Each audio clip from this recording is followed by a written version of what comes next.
My name is Ed Nardi, Chair of the Natural Resources Commission, and I am calling this public meeting to order at 7 p.m. The meeting will be conducted virtually. To ensure public access to the deliberations of the meeting, the public may access this call through video conferencing or telephone. Following the presentation by the petitioner and questions from the commission, members of the public will have the opportunity to ask questions and provide public comment. Please identify yourself with name and address for the record. You can also raise your hand from your phone by dialing *9 and use *6 to unmute. All video screens will be turned off with the exception of the commissioners, Delia, and the current petitioner. Once the commission has acted on an application, the petitioner is free to leave the meeting. Screen sharing will not be permitted unless absolutely necessary, and all votes will be taken by roll call vote. In the event of any technical difficulties, all matters on the agenda that have not been heard will automatically be continued to the December 15th meeting. At this time, I would ask the commissioners to introduce themselves. Greg? Greg Higgins. Sarah? Sarah Grimwood. Gary? Gary Kleiman. And Nick? Nick Pappas. Thank you, guys. All right, so as Delia noted earlier, we have no meeting minutes, but she promises 2 for next meeting. And so we'll move to the director's update. Just 2 things for you tonight. We had a good discussion last night at the Community Preservation Committee on the Aspet Bluffs project. Both Gary and Sarah were there. Well, Sarah's our representative on the CPC. So that, as you recall, is an acquisition that's a partnership between the Concord Housing Development Corporation, the Concord Lands Conservation Trust, SBT, and the town to acquire about 6 acres of land and look at a joint acquisition for open space and community housing.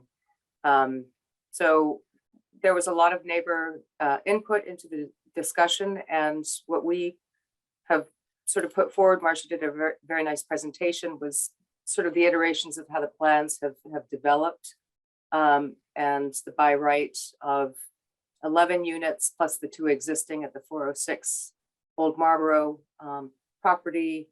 And what we're looking at now is a 6-unit new development and restoration or replacement of the existing 2-family on 406 Old Marlborough Road. So the CPC will be reviewing those next week, and I think the following week, Sarah, and making recommendations. Yeah, there's actually 4 more meetings before we have to make a decision. So there's 2 in December, 2 in January. Right. Yeah. So we're hopeful that that moves forward with CPC. That ask was for $1 million total, with $500,000 coming from the open space fund and $500,000 from housing. The other item for you is just a heads up that there's going to be 2 conservation restrictions that will be coming to you. The first, I expect, will be in your packets for the next meeting. And that is there's 2 conservation restrictions on you'll recall a few years ago, there was a development at 2140, 2162 Main Street. And as part of that development, the NRC imposed a restriction on essentially the entire riverfront portion of the land to restrict that from development. And then at some point, not too far in the future, we have the Emerson conservation restriction over a portion of the Emerson house lot. That was a CPC acquisition in part that was approved at town meeting 2021. And we're working with the Emerson Association now to get that plan developed and the restriction drafted. So that I would anticipate that's a month or couple months out. Thanks, Delia. All right, so we have, let's see, 3 continuances to December 15th without discussion. Have a motion on that? Or I'll do it. I move that we continue without discussion, DEP file number 1371580 at 821 Strawberry Hill Road, DEP file 1371578 at 61 Black Duck Road, and DEP file 1371581, 31 Sunnyside Lane, until Second. December 15th. Second, Thank you, Greg. And the vote, Gary, Aye. Nick, Aye. Greg, aye. Sarah? Aye. And I am an aye as well. And then I believe we have one other continuance as well to be opened and continued. I move Excuse to me. open and continue it to the December 15th, 2021 meeting. DEP file number 1371584, 35 Adawan Road. Second. Thank you, Gary. And the vote, Gary, Aye. Nick, Aye. Greg, Aye. Sarah? Aye. And I am an aye as well. Thank you, guys. So we have our first continuance of the evening, 11 to 13 Williams Road, DEP file number 137-1582. I believe this is Molly. Hey, Molly, how are you?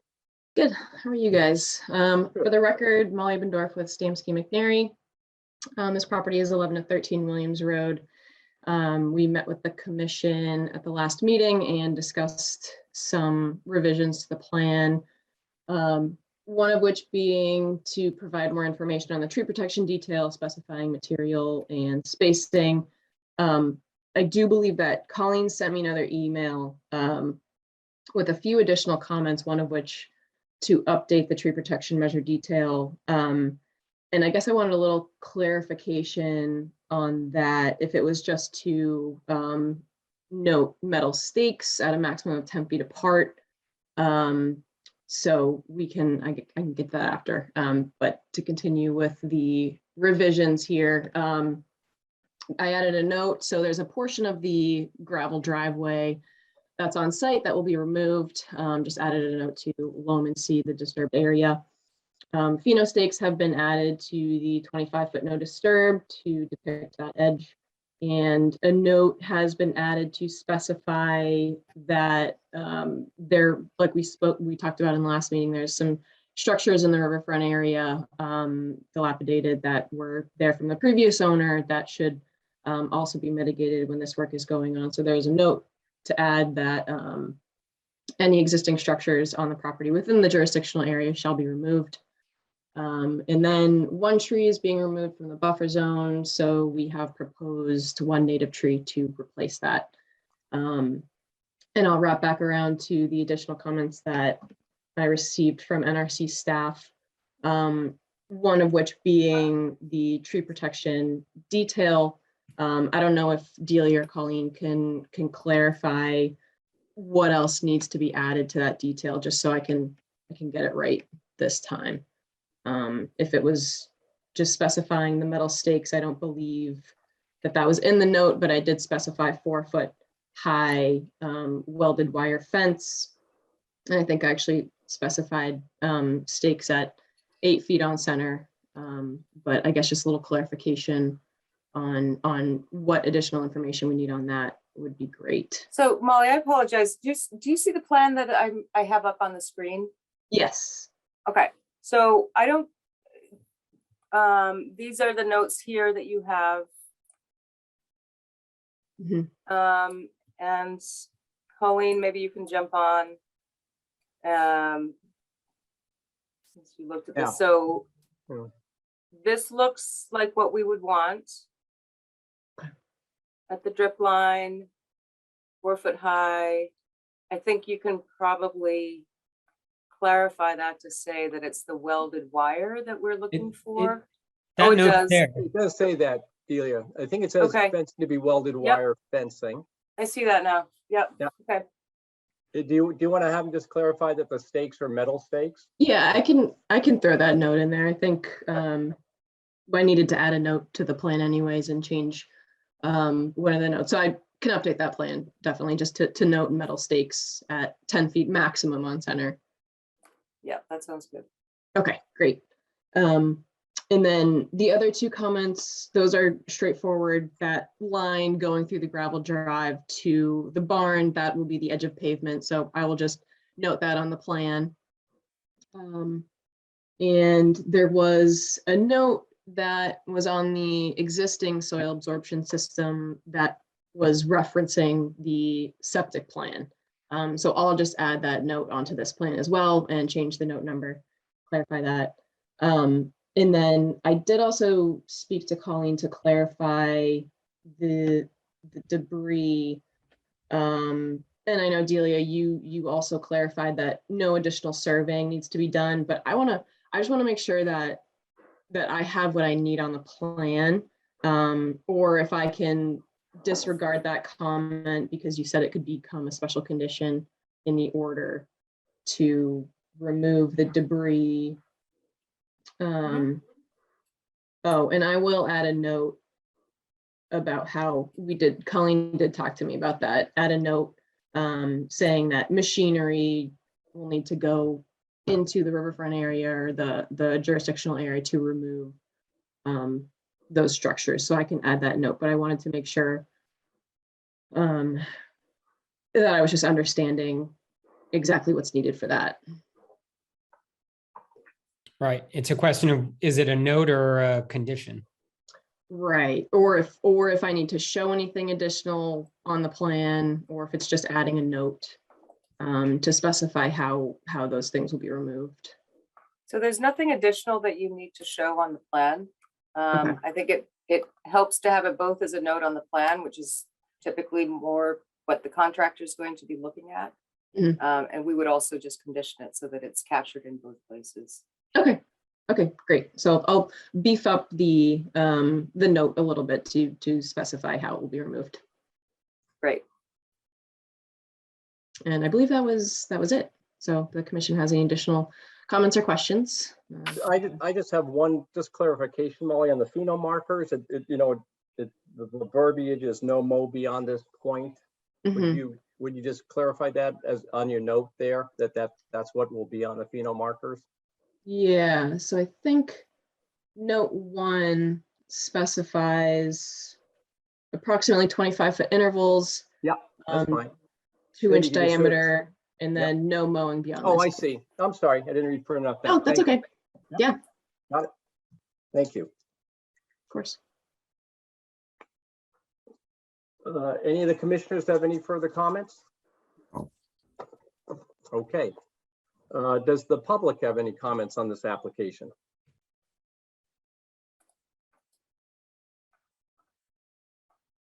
I don't see any. Delia, do you see any? I don't. Okay. So I believe, Molly, are you good just to continue to the 15th, just so you can add a couple of notes, we can work up the conditions, and Delia, that sound about right, time-wise for you as well? Yep. Okay. Great. So we'll plan on seeing you back on the 15th. All right. Thank you, guys. Thank you. Thank you. All right. I believe the next item up, which is let's see, just double check here, new application. It's for Davis 513 Strawberry Hill Road, RDA file number 21-30. And who's here this evening to discuss this? This is Jeff Davis, 513 Strawberry Hill Road. Good evening, Jeff. Good evening. So I am looking to with permission from the commission to replace or remove some existing lawn and replace with a native planting bed that's within the 100-foot zone. Delia is blowing that up a bit.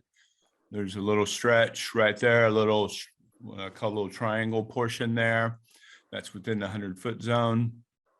And that will, that entailed removing some old railroad ties from the 80s that were used. That will then require to a slight grade change in the 100-foot zone in that portion there. Okay. And again, it's all, as I understand, it's all native species, at least within jurisdiction. Correct. And we've tried to incorporate native species throughout the remodel the landscaping plan that is hopefully will start in spring. Okay. And you've got some, and I believe there's some comments as well in terms of just, the stockpiling outside the 50-foot zone, Yeah. et cetera. That's been cleared up as far as I know. I haven't been home in 2 weeks, so was told it's not there by my Okay. contractor. Yeah. And then a couple of, minor details. I guess there was some, soil stacked up against one of the trees in the back and so on. So just some minor comments as I read the staff comments. Right. Okay. So Jeff, Good there deal. was a damaged lightning or storm damaged Yeah. pine that you wanted to. Yeah. In the 25-foot zone, I had a gorgeous, I don't know, really big white pine that got struck last, I think, the late summer, early fall. I didn't realize it was really struck. I thought it just fell, but I got struck and one of the big arms of the tree fell. But now appears that it went all the way through the roots and the tree is dying. So it's in the 25-foot do not disturb zone. So wanted to figure out what to do with that. Whether at this point, it's probably a bit of a safety issue. So I'd like to remove the whole tree and obviously plant back some other native trees. I don't know if you had those pictures, Delia, that I took, or if Colleen took some when she was there. Yeah, I didn't see any. It'll take me a minute, but I can pull those up. Yep. Yeah. Jeff, would you consider leaving a snag, maybe something 18 feet or something to let the woodpeckers eat on something for a while? Yeah, there's a giant sort of piece that fell down. Yeah, absolutely. I just don't, there's right now at this point, it's probably 40, 50 feet high and it's dying. And so You'd want to take most of that down. Yeah, absolutely. I'd be happy to sort of come back with a little more specificity on that too. Yeah. Oh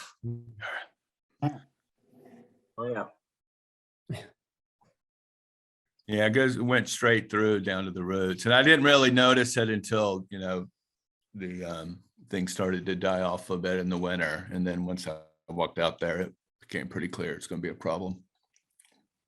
Yeah, that'd be great if you could leave a snag. Good suggestion. I'm not sure I understand. I don't have any problem with it. I just have more of a question. What do we do typically about access in the 25? I mean, do people have to get in there with trucks, or do we request an arborist that uses a handsaw on a tree that size? Seems like you need a crane or something. They should be able to boom it, I think, staying out. Wouldn't they, Gary, be able to boom it from outside and, Okay. But it's Jeff, a have good you talked point. to an arborist about taking it down yet? No, I have not. Yeah, I would think that they would have to boom or get somebody that's very agile to crawl up. That would be my only concern, to the extent we can minimize whatever work you're doing in the 25, that'd be great. Yeah, I should be able to do it outside the 25 with a boom. I wouldn't want to take any equipment in there. Yeah, it's just from because it will. Yeah. I don't want it to get stuck. No, and it seems like an ideal time while you already have your backyard kind of dug up. So Yeah. Yeah, All right. and it's frozen or going to get frozen too. So Good point. Yeah. Yeah. Yeah. I'll come back and I'll coordinate with Delia on exactly. that'd be great. that- If you that would coordinate process. with her, that should be fine. Yeah. perfect. Okay. Do any of the commissioners have any other questions on this? Okay. Is there any public comment in regard to this application? All right. Hearing none, I believe we have a recommendation. I would just suggest adding one additional condition to that recommendation, that the white pine, a portion of the white pine will be left as a snag, and 2 native trees will be planted as replacements.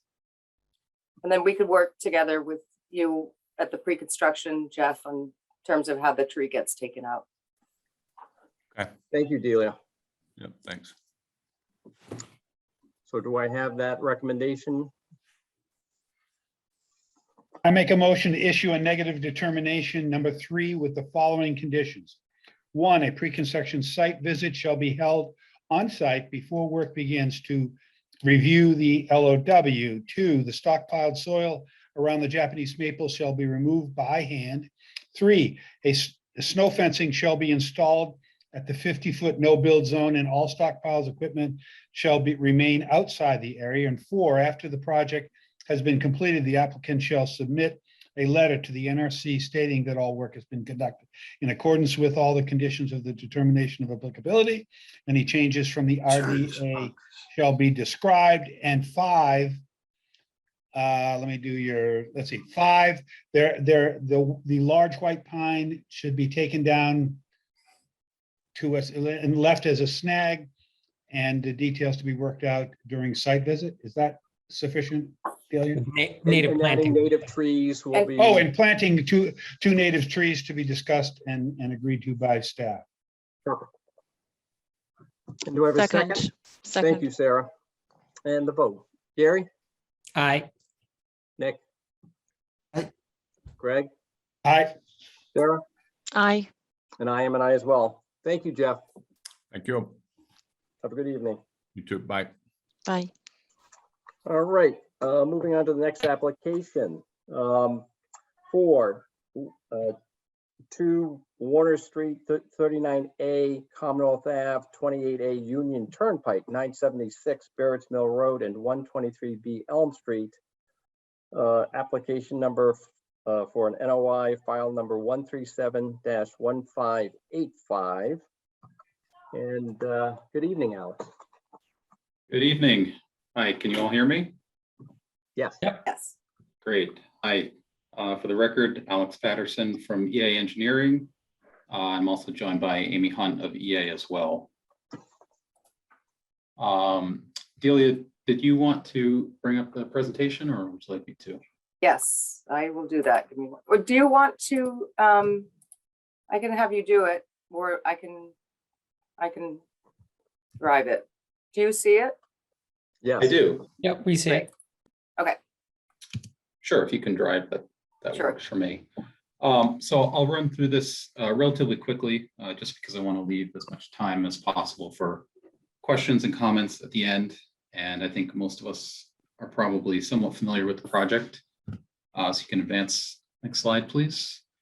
So just a little background on Warner's Pond, for anyone who's not familiar, located in western Concord near the Acton town line and about 50 acres in size. The pond was created in the 1800s by damming Nashua Brook. And the dam was recently reconstructed in 2008. And historically, the pond's been an important recreational resource in Concord for a number of uses, including fishing and paddling. And it's also a significant natural resource, providing habitat for a variety of fish and wildlife species. And so a little background on the project. Essentially, the current status of the pond could be described as being in an advanced state of eutrophication. And that refers to a process that happens naturally in lakes and ponds, wherein sediment carries nutrients into the water body from upstream sources, and the nutrient inputs fuel plant growth, which eventually leads to infill and loss of open water, and transition from the open water character of a water body to an emergent marsh and eventually a forest. And generally, this process happens naturally over a very long time period, but in human altered systems such as this can happen much more rapidly. And that's what's been seen at Warner's Pond over the last few decades. Essentially, excessive sedimentation and nutrient inputs from the pond's very large watershed fueled the growth of aquatic plants, including a number of aquatic invasive plant species. And the pond is listed as impaired by DEP due to the presence of aquatic invasives. And you can advance to the next slide, please. And so in response to these concerns, the town undertook a watershed management plan in 2012, which included some initial assessments of the pond and the watershed and development of management goals for the pond, which are primarily improving water quality, controlling invasive species, and preserving habitat for native plants and wildlife. And I think the key takeaway here is just the image that you see on this slide represents the pond's watershed, which is about 47 square miles in size compared to the size of the pond itself, which is about 50 acres. And so this ratio of watershed, meaning potential sources of nutrient-rich sediments, to the pond is it's very high, 612 to 1. Okay. And so as a follow-up to the watershed management plan, the town undertook a dredge feasibility study in 2018. And the dredge feasibility study primarily recommended dredging as the primary focus for management of the excessive nutrient issues and aquatic invasive plant growth in the pond, mainly because, as we saw on the last slide, the pond's watershed is very large and located almost entirely outside of Concord, and that really limits the town's ability to do anything with regard to watershed BMPs to control or manage these issues. And so when we're talking about in-pond management as an alternative to watershed management, dredging is really the only technique available for removing sediment accumulations and getting that nutrient-rich sediment out of the system. So the dredge feasibility study basically outlined what the project ultimately looks like, focused on 2 targeted areas within the pond, total volume of sediment removal of about 35,750 cubic yards. The sediment would be dredged hydraulically and stockpiled temporarily in a field next to the pond where dewatering would occur. And then after the sediment is dewatered, the material be trucked to the final reuse location nearby on property owned by the state. And then a portion of the dredge material will be used to create an emergent wetland within the pond basin to improve habitat and reuse a portion of the dredged material. And then also as a supplementary component of the project, the town is looking to improve the public access location to the pond off of Commonwealth Ave, which includes the access and stormwater management and invasive species management actions you see listed there. Okay. And so after the dredge feasibility study was completed, the town submitted an ENF to the Executive Office of Energy and Environmental Affairs for the project. That process was completed in 2019.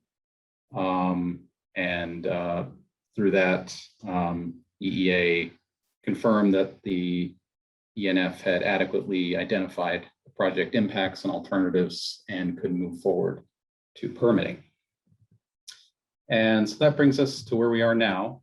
The current phase of the project included some final field studies, advancing the preliminary designs to permit level design plans, and then completing the required state, local, and federal permitting.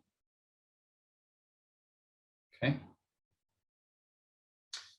And so the slide just shows the locations of the various components of the project that I mentioned earlier. You can see Warner's Pond, the 2 dredge areas in the northeastern and southeastern areas of the pond, and then the proposed area of the wetland shelf creation on the northern shoreline of Scout Island. The temporary dewatering stockpile area located to the north of the pond in an existing field. And then the sediment reuse area located in a different field a little bit farther north on property owned by the Commonwealth of Massachusetts. And then lastly, the Commonwealth Ave access area located on the eastern shoreline of the pond. And so over the next few slides, we'll just take a closer look at the work being proposed in each of these areas. So close up of Warner's Pond, showing the specific locations of the two dredge footprints, and then the wetland shelf creation area. Again, just a closer view of each of those three areas, showing the proposed contours. The total area of dredging is about 6.3 acres, which I think is about 14% of the overall surface area of the pond. And the wetland shelf is about an acre in size. So that would be an area where existing land underwater resource area would be converted to BBW in an emergent marsh. And then in the lower left, we just have a simple schematic of what a hydraulic dredge barge would look like.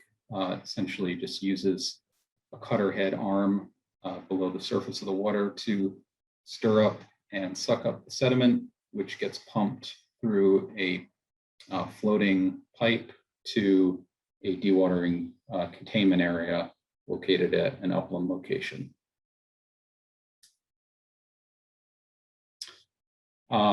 And so just a closer view of the dewatering area, again, located north of the pond and existing field, and the disposal site, again, in another field.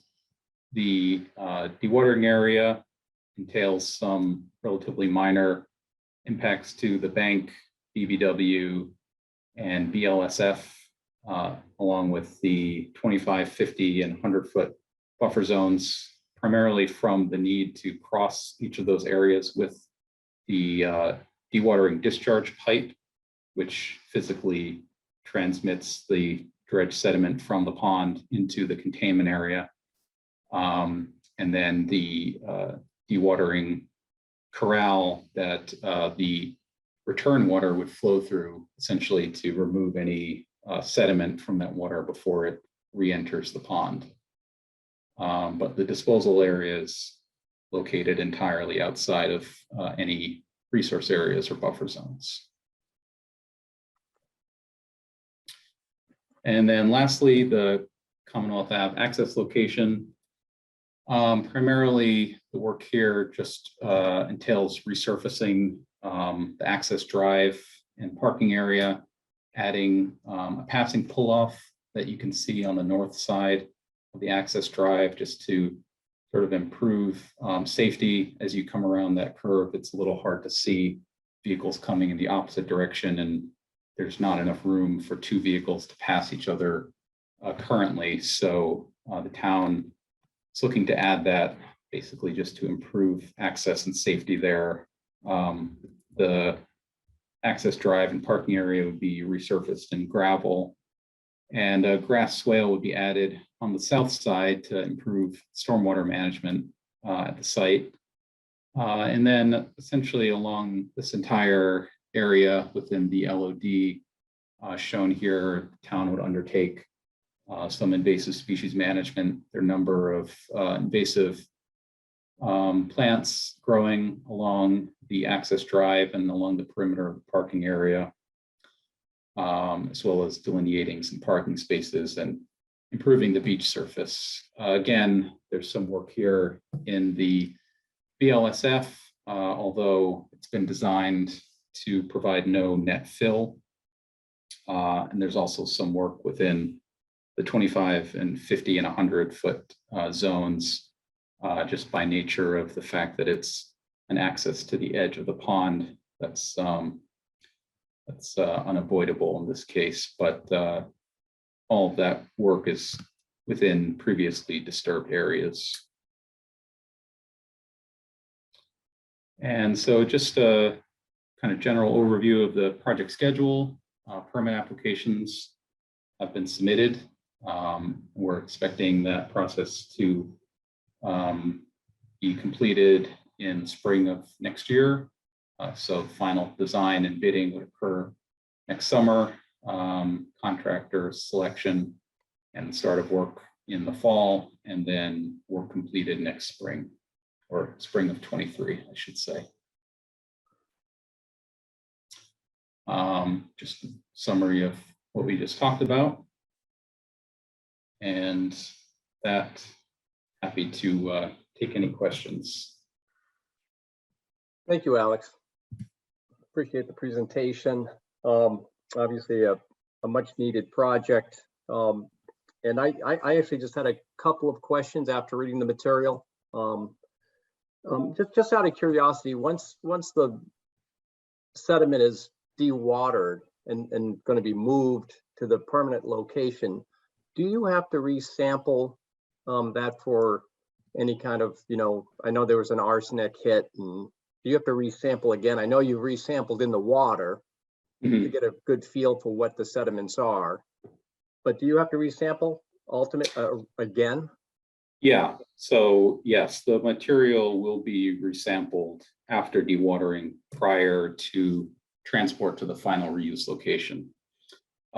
So just to, the overall kind of history of the sediment sampling, there was kind of a screening level sampling that was done in 2012 as part of the watershed management plan that included sort of the entire pond. And then once the specific locations where dredging was proposed were identified, more targeted dredging or more targeted sampling occurred in 2017 as part of the dredge feasibility study. And then once the dredging is completed and the materials dewatered, another round of sediment sampling for the same analytes will be completed as well before the materials transported. And just for my edification, how many is that, like every 500 yards or 1,000 yards that you have to sample when you're moving soil of that quantity? Yeah, so that's those criteria are established by DEP and the 401 water quality regs.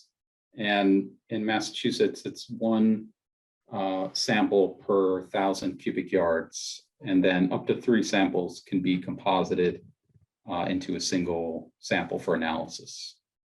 Gotcha. Thank you. And I just had a question on the dewatering area. I know you've got a pipe coming back, to take some of that water off once the sediment is put there. How does it collect that water? Just out of curiosity, I just don't. Sure. So the dewatering area essentially will consist of an outer perimeter that is constructed of Jersey barriers with erosion control around them. And the area within that outer perimeter will be, there'll be some fine grading done to ensure that the area slopes down to a low point at the closest point to the pond, essentially. So once the material is piped there, it will sort of immediately start dewatering via gravity. And that process will continue during and beyond the end of active dredging. So it'll primarily be gravity dewatering to the low sump area where the water will then flow out through the perimeter and into the sort of erosion control corral to remove any additional sediment before it's sort of allowed to surface flow back to the pond. Got it. Thank you. Other questions from the commission? I had Yeah, a Joe. question about the shelf, the wetland shelf that's being constructed on the north side of Scout Island. It was stated in the notes that that would further improve wildlife habitat. I'm just wondering if somebody could explain what is the benefit for wildlife to adding this additional wetland area? It seems like, the whole goal of the project is to create more open water, but apparently not here.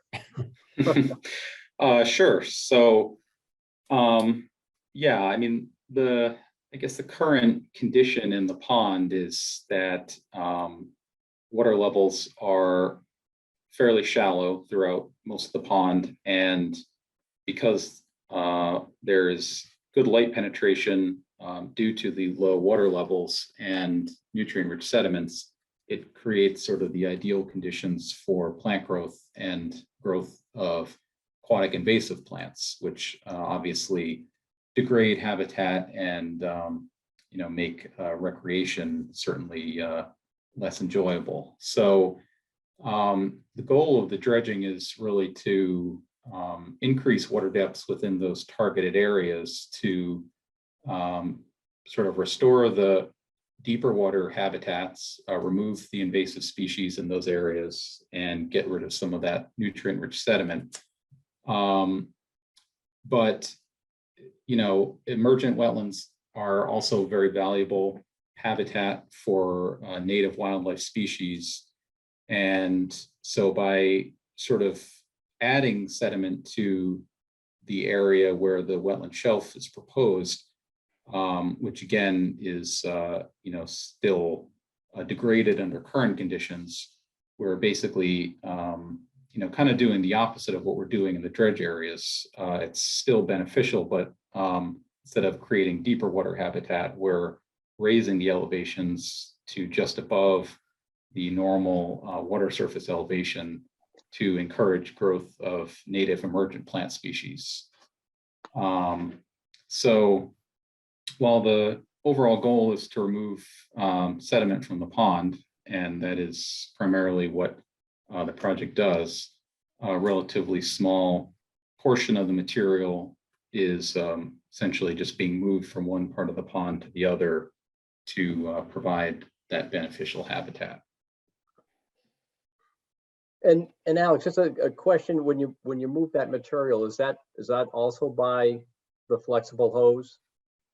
Yes. Okay. Yeah, so that material will be piped directly to the wetland shelf area, and there'll be a turbidity curtain installed around that to minimize the spread of TSS during that part of the project. Thank you. I had just had a couple of thoughts. In terms of your scheduling, is it your intent to finish up a project when you're in water like that in the spring? Is that what you meant to say? I mean, what would you be doing in the spring? If you start in the fall of 22, what's left in the spring? And does one want to consider the high water and rapid movement of it, et cetera, et cetera, et cetera, of the spring conditions? Is that, you know a lot more about this than I, but it just seems odd that you'd be doing it, finishing it in the spring. I don't know what finishing means. Sure. So I think if everything goes according to the schedule that I just outlined, we would expect the actual dredging work to finish in sort of the late fall to early winter, and it's really the dewatering and then the transport of the material that would continue through the spring. Also in the spring, we'll have the planting of the emergent wetland shelf. So the in-water work will be done by then. Okay. And why these two areas of dredging? Why does one not make one large area? I mean, I just so we've heard your answer. Sure. So no, it's how did you happen to pick what you picked to dredge? Yeah. So the dredge areas were chosen primarily because the inflows into the pond from Nashua Brook occur on the western shoreline through sort of a broad delta of wetlands. And because of that, that's really the area where most of the nutrient-rich sediments are coming into the pond. So the concept was to try to locate the dredge areas as far away from that inlet as possible to extend their lifetime, because in theory, the closer they are to that source of sedimentation, the faster they'll fill back in. And so that's why there's a larger area kind of on the opposite side of Scout Island, which is sort of protected from some of that infill by the island itself. And then the smaller area on the northern side is again, relatively far from the inlet and is also adjacent to the shoreline of the town-owned Giroux parcel, which potentially is a recreational access to the pond. So you're going to leave sort of a buffer where the brook piles in, flows in. You're going to leave a buffer there. Hopefully, but that'll build up, of course. And then you work it out, I guess. I mean, just curious. I get it, though. Yeah. As far as fixing up the canoe launch, of which I'm in favor of without question, but my thought is, how does that, will that be impacted by the beach area? I guess this may be for a discussion amongst us and Delia, but is there going to be, I thought there were going to be a canoe launch over on the beaches. Is that true or not? Do we remember we went through that whole thing? You mean at Giroux, Greg? Yeah. Yeah, I thought there was. My concern is if we make a nice ducky area, that's kind of a passive use, quiet little launch area currently. And I'd be a little disappointed if we spruce it up to the extent that it became a focal point of launching. We've made a nicer pond. Why not launch there? You know what I mean? I just thinking that through, so I think what Kate Hodges' idea is for the Giroux parcel is to have, and this is down the road, but to have the ability to, maybe have paddleboard lessons or, some other recreation department opportunities that they could have decent water access from the Giroux parcel itself. I think, right now that the access is really used, I think, mostly for people going to look at the pond and some fishing. But in the summer, it's so inaccessible to paddlers that there's just no use. There's very little use of it from a paddle standpoint. And I think both the dredging project and the proposed improvements to the boat launch itself will increase access, but it's still going to be a small, it's not going to be a Walden Pond boat launch size by any stretch of the imagination. Yeah, I mean, it's just a thought of mine, just to be a little cautious of what we do there. Can you give me an idea of 35,000 cubic yards of material that is piled up in a field? What does that look like in scale in terms of length, width, and depth? How does that, I mean, is it dried and you can pile a big pile, or is it spread out 4 feet high for, yards and yards? How does that work? Sure. So I guess the first thing that I'll just say is kind of an overarching comment is when anytime a hydraulic dredge project is done, just by its nature, a significant portion of the volume of material that's removed is water. So, if you were able to kind of grab a handful of sediment from the depth in the pond, a lot of that volume would be water, and then some would be, the mineral sediment that is solid. So while the project is dredging that volume of material, a lot of that is expected to be water. So the actual volume that ultimately will be transported to the disposal site is likely to be less than the design volume, but we did account for the entire volume so that we were sure that we'd have enough space. But to answer your question, the temporary dewatering area is just under 6 acres in size. And I think we approximated that the height of the material within that area would be 3 to 4 feet. Obviously it wouldn't be flat, but that's about, what we approximated if the entire thing were the entire volume of material were there at one time. So it'd be 3 feet over 6 acres? Would it be, yeah, would you be, you wouldn't be utilizing all 6 acres, would you, when you come in from the borders a little bit, or would you use it all? Well, the containment area is that size. I think that also includes a portion of the material stockpile, but the entire thing wouldn't be full at one time because it'll take some time to dredge the entire pond, and the material will be dewatering as new material comes in. So as new material comes in, water is exiting at the same time. But, you know, just to make sure that we had enough space, and because the space was available in this large existing field, that's the size of the But containment area. that's, if I might, that's the leaching area of it, right? That's where we're dewatering.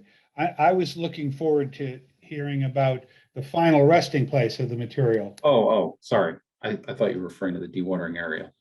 Because that's a temporary, the dewatering is temporary. Yes. And it might be 3 or 4 feet deep for 4 or 5 acres, which is kind of amazing, but I'm just trying to get a handle. What does it look like in the final resting place? So the final. I mean, there must be a formula of sludge, let's call it the whole product with water in it. There must be a formula of how much water is in there. Is it 20% water? Is it 40% water?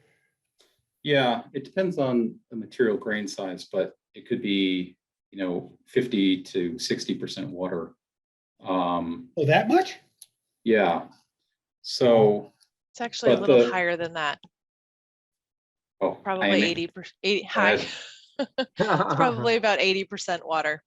Amy, could you just state your name and address for the record?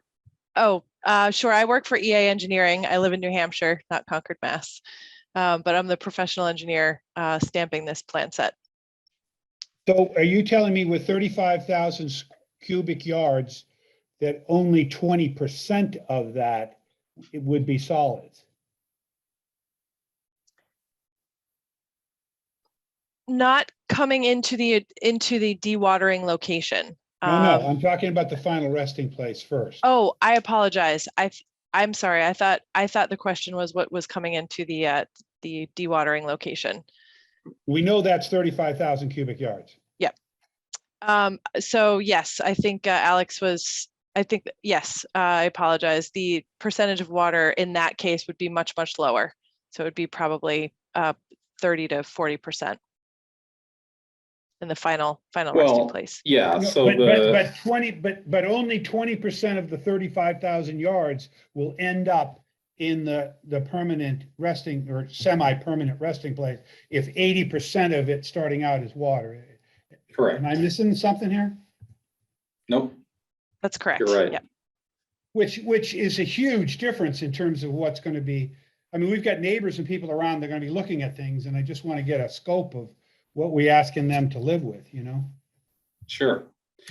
Yeah. So the final reuse area, again, the design is probably overly conservative because we wanted to make sure that we have enough area, and it probably represents a worst case scenario. But the plans show a 2.6 acre sort of footprint of the material placed at the disposal site.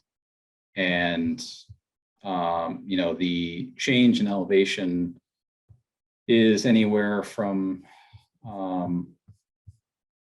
don't know, I think at the top, the highest elevation currently is elevation 205, and the top of the pile is 213. So that's an 8-foot difference, but again, the whole thing is sloped, so it kind of depends on where you're looking.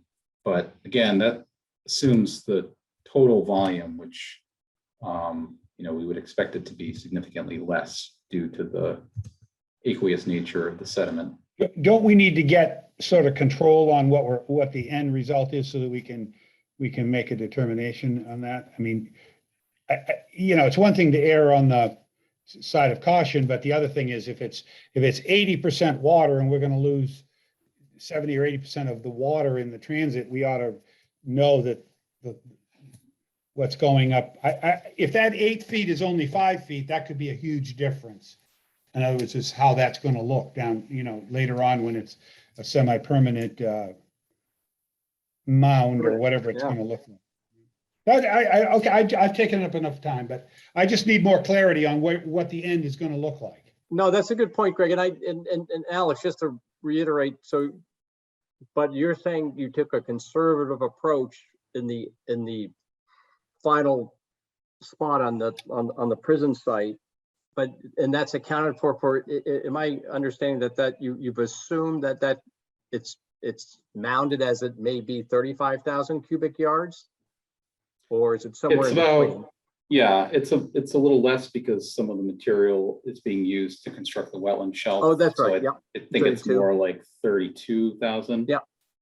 But yeah, it does represent that volume. And so I think the end result will be smaller, which should, hopefully make some of the abutting property owners happier. But, the area But is there any, but you make that sound as if it could be 32,000 yards. And Amy is stating that the water is gonna, 68% of it is water. So it really is disingenuous to say that it's going to be even close to 32,000 cubic yards.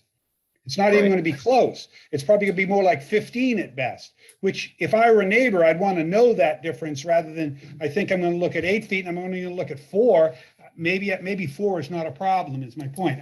I'm a little discouraged to have the conservative, make it a 5,000 more or whatever, but don't make it double, triple more. I think it's unfair to getting this all understood, That's all, I'll shut up now.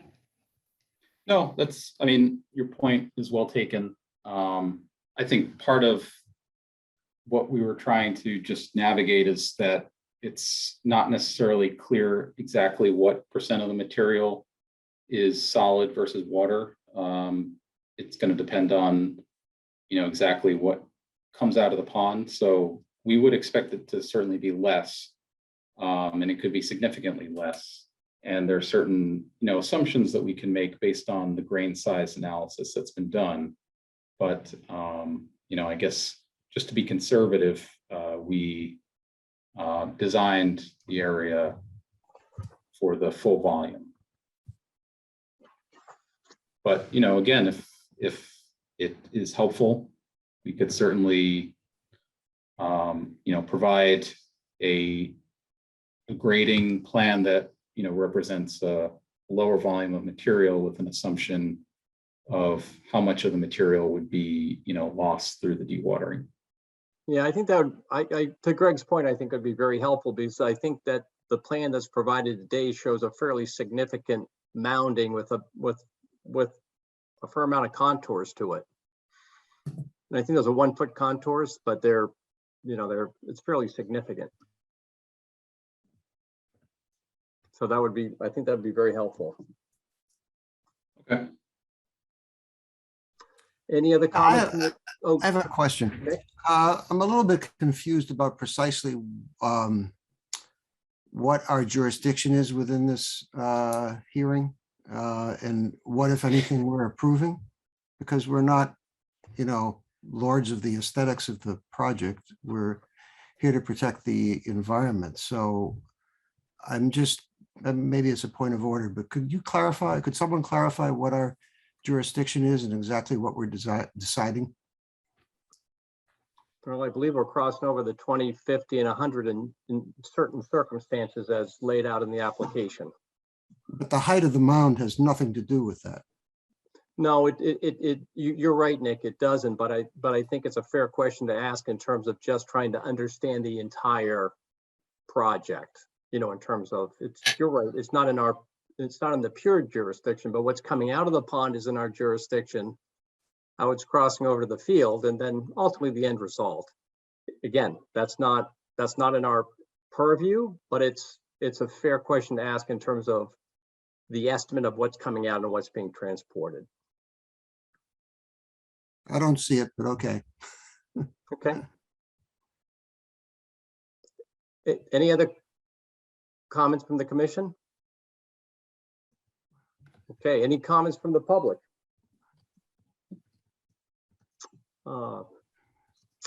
Okay, Fred? Yes, Fred McWilliams, 196 Wright Road. I have a follow-up question on the whole sampling and let's say post dredging, you're sampling the sediment in the overburden pile as it exists. What is the contingency for any sample exceeding the MCL? I mean, and what is the financial risk to the town if you do have that? So, thank you. So, as we talked about earlier, after the material is dredged and fully dewatered, there'll be another round of sediment sampling to confirm the concentrations of the analytes that DEP regulates. Based on previous sampling, I think the anticipation is that, there wouldn't be anything that comes up in those results that would change the approach to the project as far as where the material's ultimately going. If there were exceedances of analytes beyond the criteria listed in the MCP, then there would be additional coordination needed with DEP to determine the best course of action for dealing with that. And that could take a number of different forms, potentially segregating material and subsampling to see if some areas have exceedances and others don't, and then treating that material separately. I think those are questions that, I don't want to speculate too much, but I think the use of the material at the NCC is predicated on the fact that the material won't have exceedances of the MCP criteria. Yeah, no, I completely understand that. In fact, actually, you're looking at the sample results, it's quite apparent that most of the samples are pretty low, but the mere fact that you did have some positive indications above the MCLs suggests that you may want to consider a contingency plan to make sure that the town is not at financial risk. Mm-hmm. Yeah. Again, I think that's something that, will be determined as when the time comes to do the sampling and have that coordination with DEP. I think, the one analyte that there was an exceedance of was arsenic, and that was only found in one of the dozen or 15 or so samples. So the average was well below the threshold. I guess as contaminants go, arsenic is relatively common in native soils. So it's not really surprising to see it, but it's certainly encouraging not to see PCBs or other compounds that would be more of a concern and would probably have higher costs associated with special disposal needs if they were present in the sediment. Yeah, and again, that's based upon kind of sort of a limited sampling. I mean, if you only had, let's say, 1 out of 15, you're still talking, anywhere from 10 to 20% of your total volume as potentially being affected. So again, it's just mostly, what are your thoughts? What are the contingencies? And how do we get segregate materials accordingly on site? Because that's really going to put a kind of sort of a damper on the project should that occur.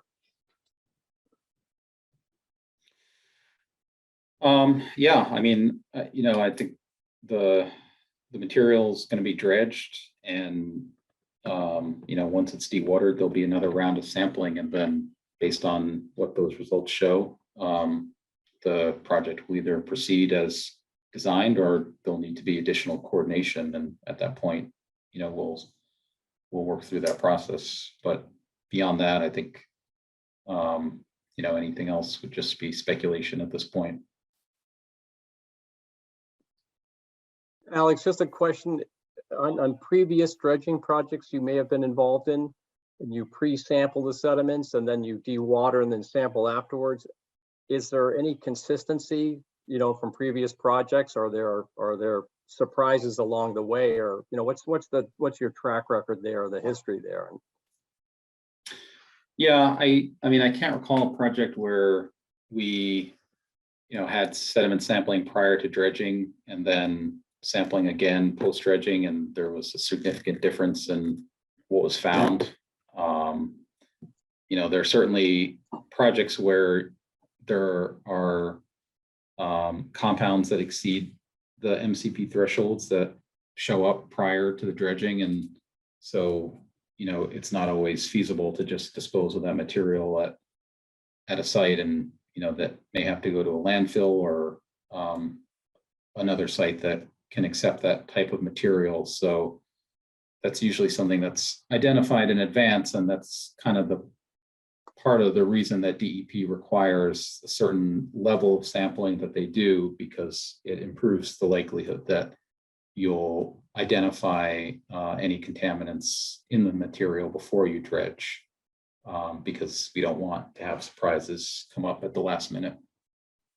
Thank you. Fred, you all set? Okay. Sorry Jeffrey, about that. Yes, I am. thank you. Jeffrey? Yes, hi, Jeffrey Eberly. I'm at 6 Wright Farm. I actually, my unit does abut the final disposal area, so I am sort of most interested in that particular aspect of this project.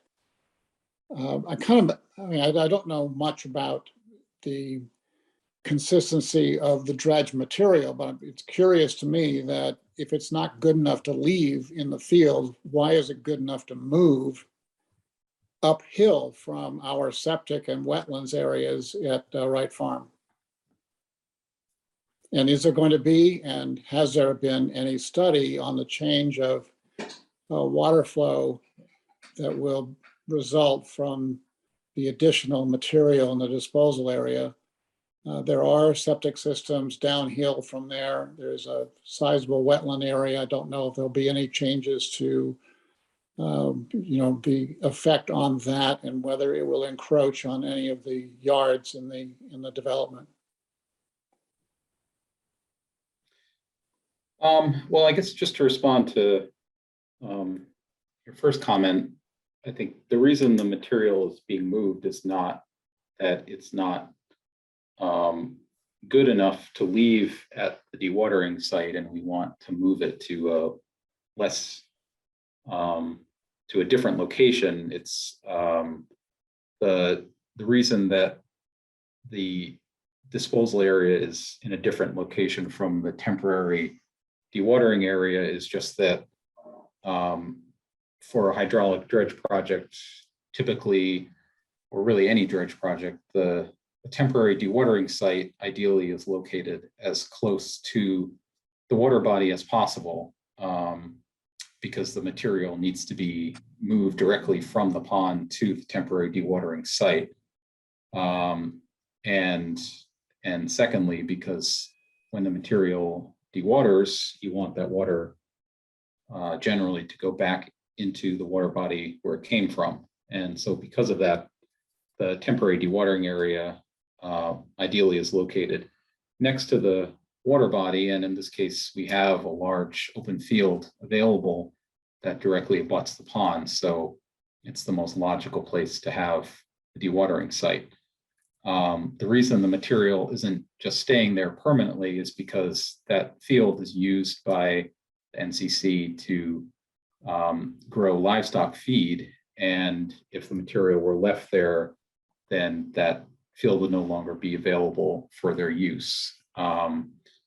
While conversely, the proposed disposal site is just used as a pasture for cows, and placing the material there once it's vegetated with the native seed mixture won't really change the use of that site as far as the DOC is concerned. And so, I guess to respond to the second part of your comments, generally the concern for, impacts to water quality or increased stormwater runoff would mainly be due to a change in sort of the overall land use, either by converting sort of a native vegetated or at least pervious ground surface to impervious surfaces through, the addition of asphalt or concrete or building a structure, or, clearing forested area, turning it into sort of a field, things of that nature. And in this case, although the grade will change, the elevation will increase. At the end of the day, the disposal site will still be sort of a grassed meadow or slope, which it is now. And because of that, and because it's located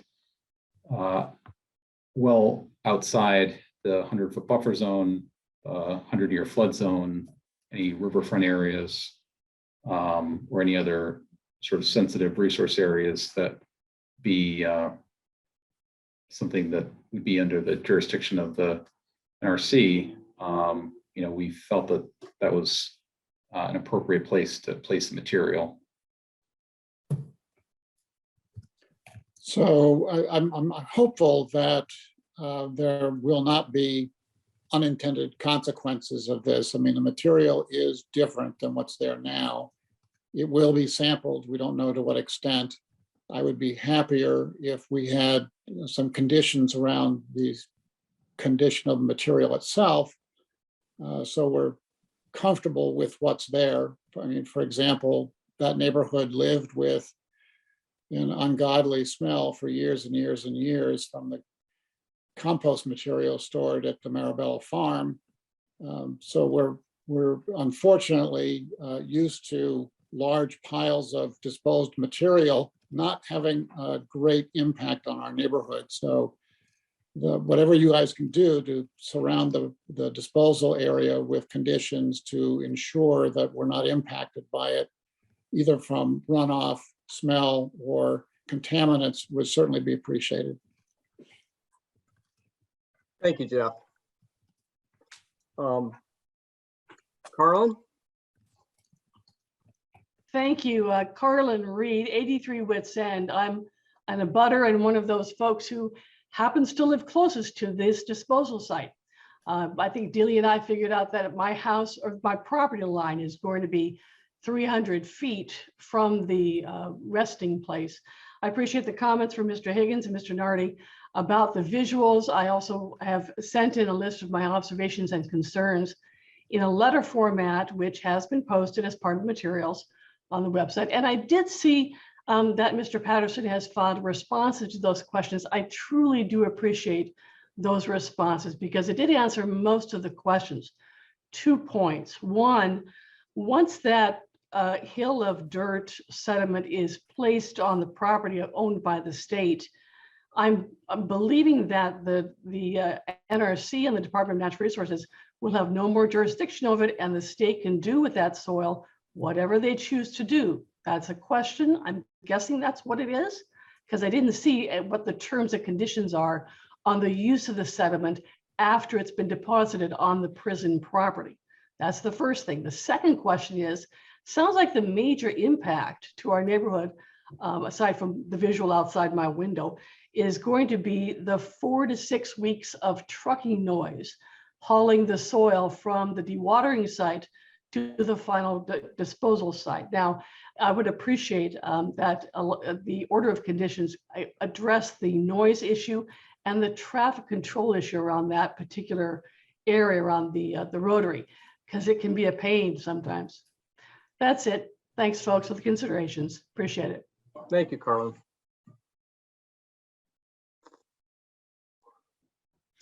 Any other public comment in relation? Okay. Alex, it's recommended to continue to January 19th to get some further feedback from the agencies, et cetera. Are you good with that? Sure. Okay. Thank you very much. Okay, thank you. All right. Next up on the agenda, emergency certification ratification. Delia?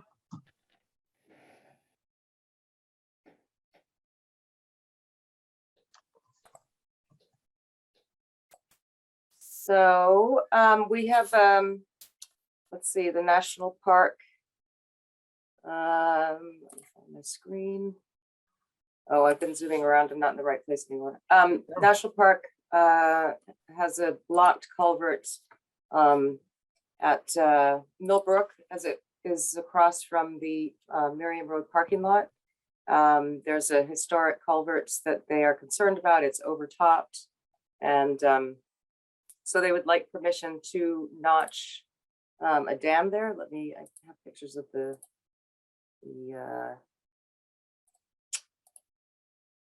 this is the Lexington Road is here. This is Old Bedford Road is here. This is the Minuteman Trail. And this flooding is caused by, there's a culvert underneath Lexington Road here. They're looking to, why I have such trouble with my JPEGs. 1 second. It's interesting. I tried to walk that way the other day and gave up because it was so bad. There you go. Oh, So I'm glad yeah. we're fixing it. Yes. So what they're going to do is there's this, it looks like it's a small, maybe 4 foot high little beaver dam. Here's Lexington Road here, flooded trail on the other side. They're just going to further notch this dam in a controlled fashion so that they can alleviate that trail flooding. Gotcha. Thank you. Mm-hmm. Any Delia, comments? will that be effective? Yeah, that's all that's blocking up that dam that we could see at the time. But I mean, is notching a beaver dam effective? Don't they repair them quickly? Well, we can't quite figure out where they are. I mean, it's an Oh, odd little okay. place. So it might have just been a practice dam that was put in, Yeah. sometimes youngsters will just try something out, like, oh, this is how you do it. Okay, and they'll move on. So not sure if that's what happened here, but That's great. we'll I'm sure they'll let us know if it wasn't successful. Yeah. Okay. Greg, you got something? Oh, no. good? This is a Okay. no-brainer. Okay. Any public comment in regard to this emergency certification?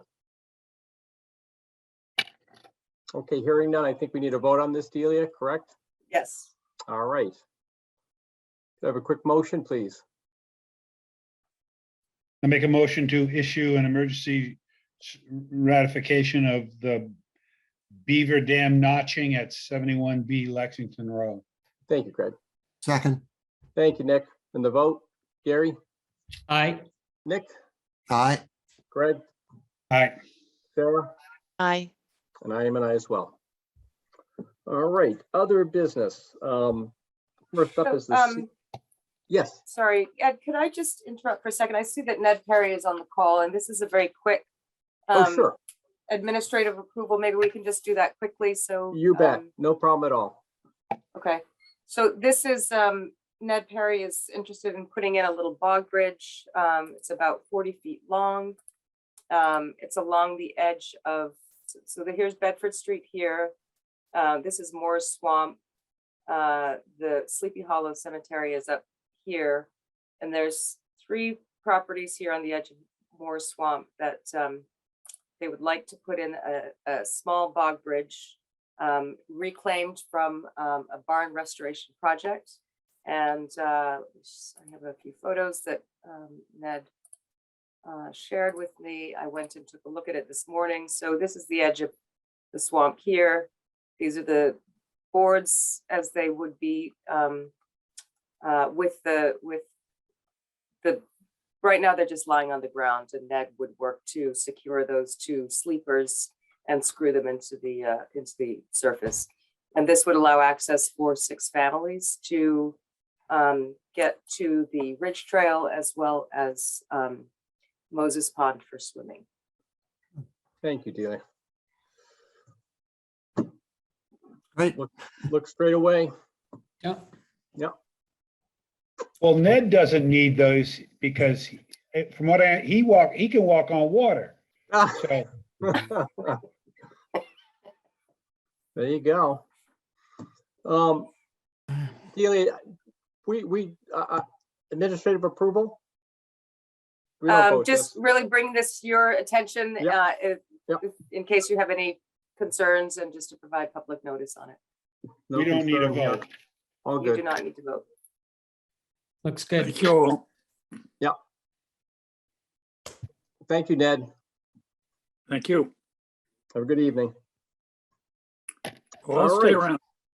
around. Okay. We're going to swing back to the scenic road bylaw discussion. Melissa?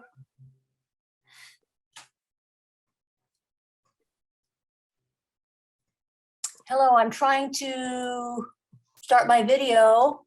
Okay. Well, can you, There you there we go. go. Okay, hi, Good good evening. evening. Thank you. Yes, good evening, thank you. I'm Melissa Sawfield. I am here sort of as a courtesy, and I do have a request of all of you, but I'm here representing the Concord Historical Commission, which intends to propose a scenic road bylaw for the 2022 town meeting.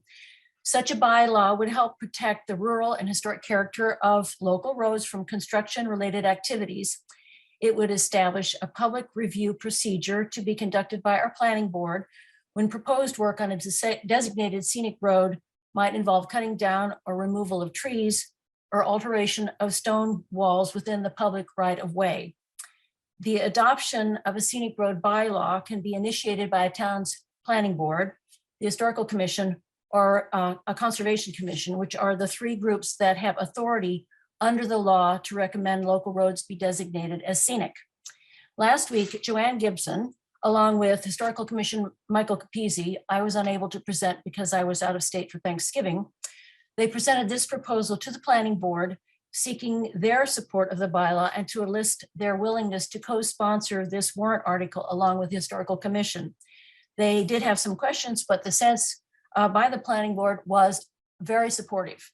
And I am here tonight to ask for similar support from you members of the Natural Resources Commission. Joining me, in case there are some questions, is Joanne Gibson, who above all community residents has been the strongest and most persistent advocate to get this bylaw passed.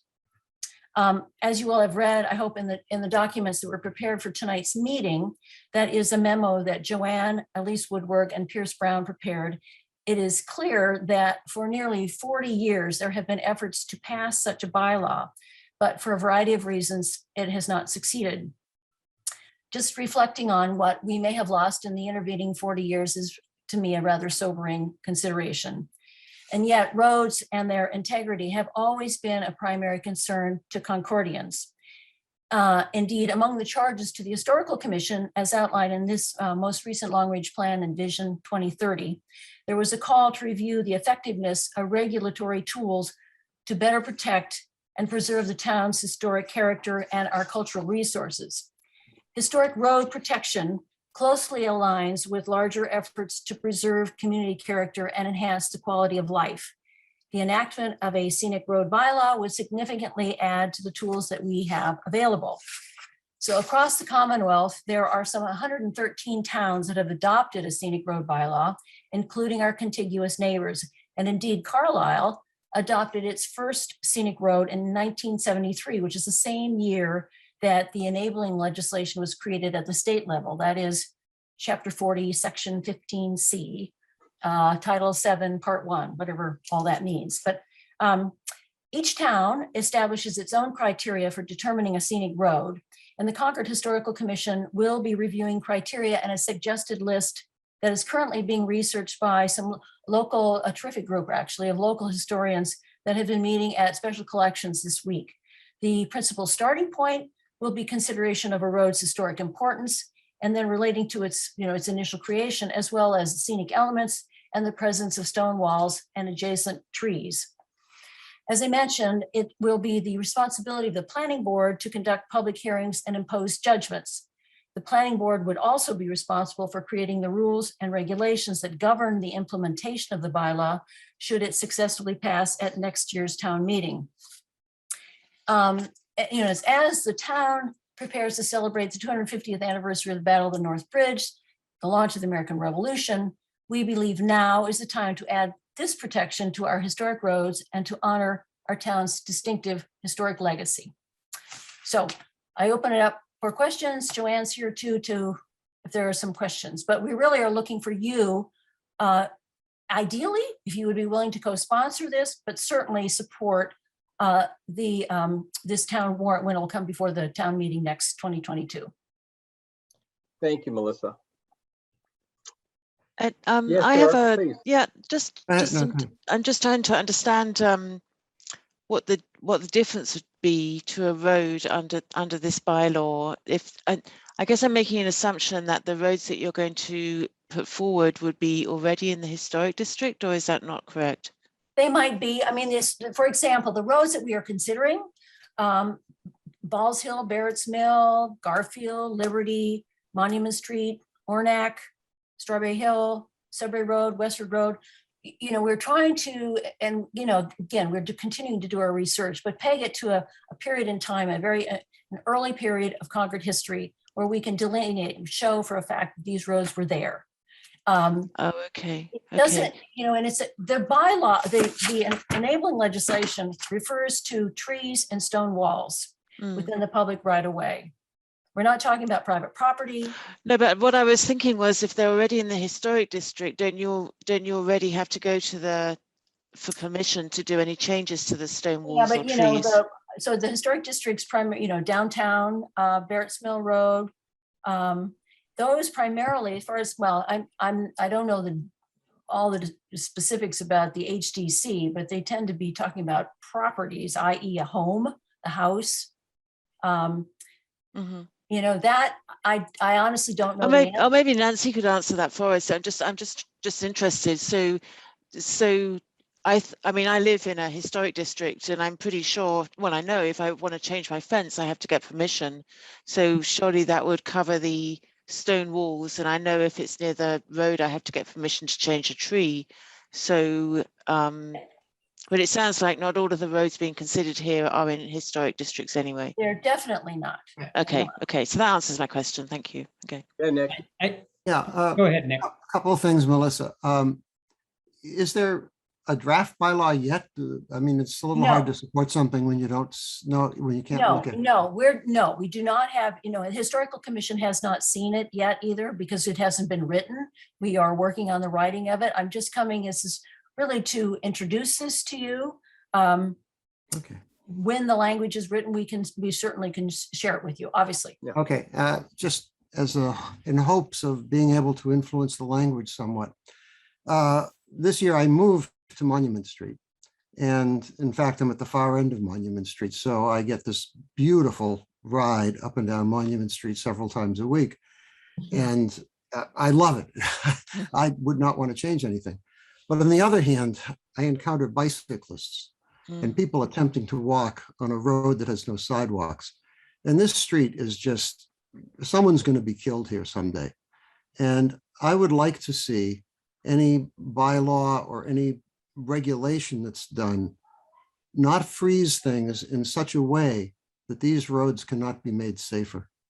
So for instance, there might be a tree abutting the road, but maybe the tree could be taken down and replaced with another tree that it's in a slightly safer position, or two trees. There might be stone walls, not ancient ones, but almost all the stone walls on Monument Street are fairly recent if you look at them, that could be moved, or some accommodation could be made, and maybe a boulder could be moved. So I'd like to see this done in a way that doesn't freeze things as they are, but makes it possible for us to make these roads safer. Because right now, I guarantee you someone will be killed on this street. It's just a matter of time. Well, again, what the point of the bylaw is to create a process. It's a procedure that the planning board would then implement. Issues would become before the planning board, before anything could be done.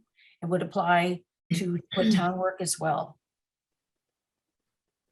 So this is Gary Kleiman. Building on what Nick and Sarah mentioned, I also am very interested, supportive of the notion, but obviously the devil is in the details, and would be very interested in understanding how a scenic road bylaw would interface with our complete streets policy. In that my understanding of how the two relate is, that they're somewhat potentially at odds, that, the complete streets are trying to provide for amenities that perhaps were not considered back in historic times, and may be more relevant in the village centers and not as relevant in the long stretches outside of the village center. So just something for you to think about as you're crafting your bylaw. Think about how complete streets and scenic byways go together. Maybe there are portions of certain roads that the historic scenic bylaw would apply, and other portions where maybe a complete streets policy would be more appropriate. So just something to think about. I have interest in both and think that they both can serve the town well, but Harry, what is a complete street policy? What does a complete street mean? Complete streets is encouraging multiple uses of roads. So kind of what Nick was indicating, making sure that there are sidewalks, making sure there are bike lanes, making sure there are benches, making sure there are street trees, making sure there are other amenities that make a street accessible for everybody, useful for everybody, and not necessarily just a 2-lane road for cars. So are certain streets in Concord named complete streets? I mean, known as being complete streets? Concord lags badly in implementing this Okay, concept. thank you. It's a relatively recent policy. We just adopted it a couple of years ago. Okay, great, thank you. All right. Any other comments from the public in regard to this? Well, I just wanted to say, Ed, before we go there, is that back in the 90s, when I was on the Public Works, we worked out Harrington Ave when that got all redone, which started a serious discussion on what the town should do with their roads and how much you should bring them up to scale. The idea started with a road that was going to be widened and curves taken out. And so we got a compromise there, but the real street to think about was Strawberry Hill, which followed, which we tried to live within an idea of a scenic road. And the thought was, and I think, and I don't mean to say somebody can't get hurt at any time on any road, but the idea was that if you straighten, take all the curves out, move all the trees back, you are inviting speed. You're not necessarily inviting safety. Straight roads tend to be traveled at a higher speed than roads with curves. So to some extent, a scenic road would do that. As far as complete streets, they seem to be at odds, Gary, and I fully understand that. And I don't know whether the town could look at the entire town from the standpoint of designating scenic streets, that roads that would not be thought of in meeting the policy of complete street, where as long as you made sure there was an alternative to that. If you know what I mean. I don't think they need to be at odds. Yeah, go ahead, Nick. Well, but I think they are in general going to be seen that way by the public, and that's a controversy. I would like the planning board to be able to go to bed by midnight on meeting nights. And that's why I'm in favor of this, don't get me wrong, but I also like the complete streets idea. So I just gotta say, you gotta make that stew and see how it comes out.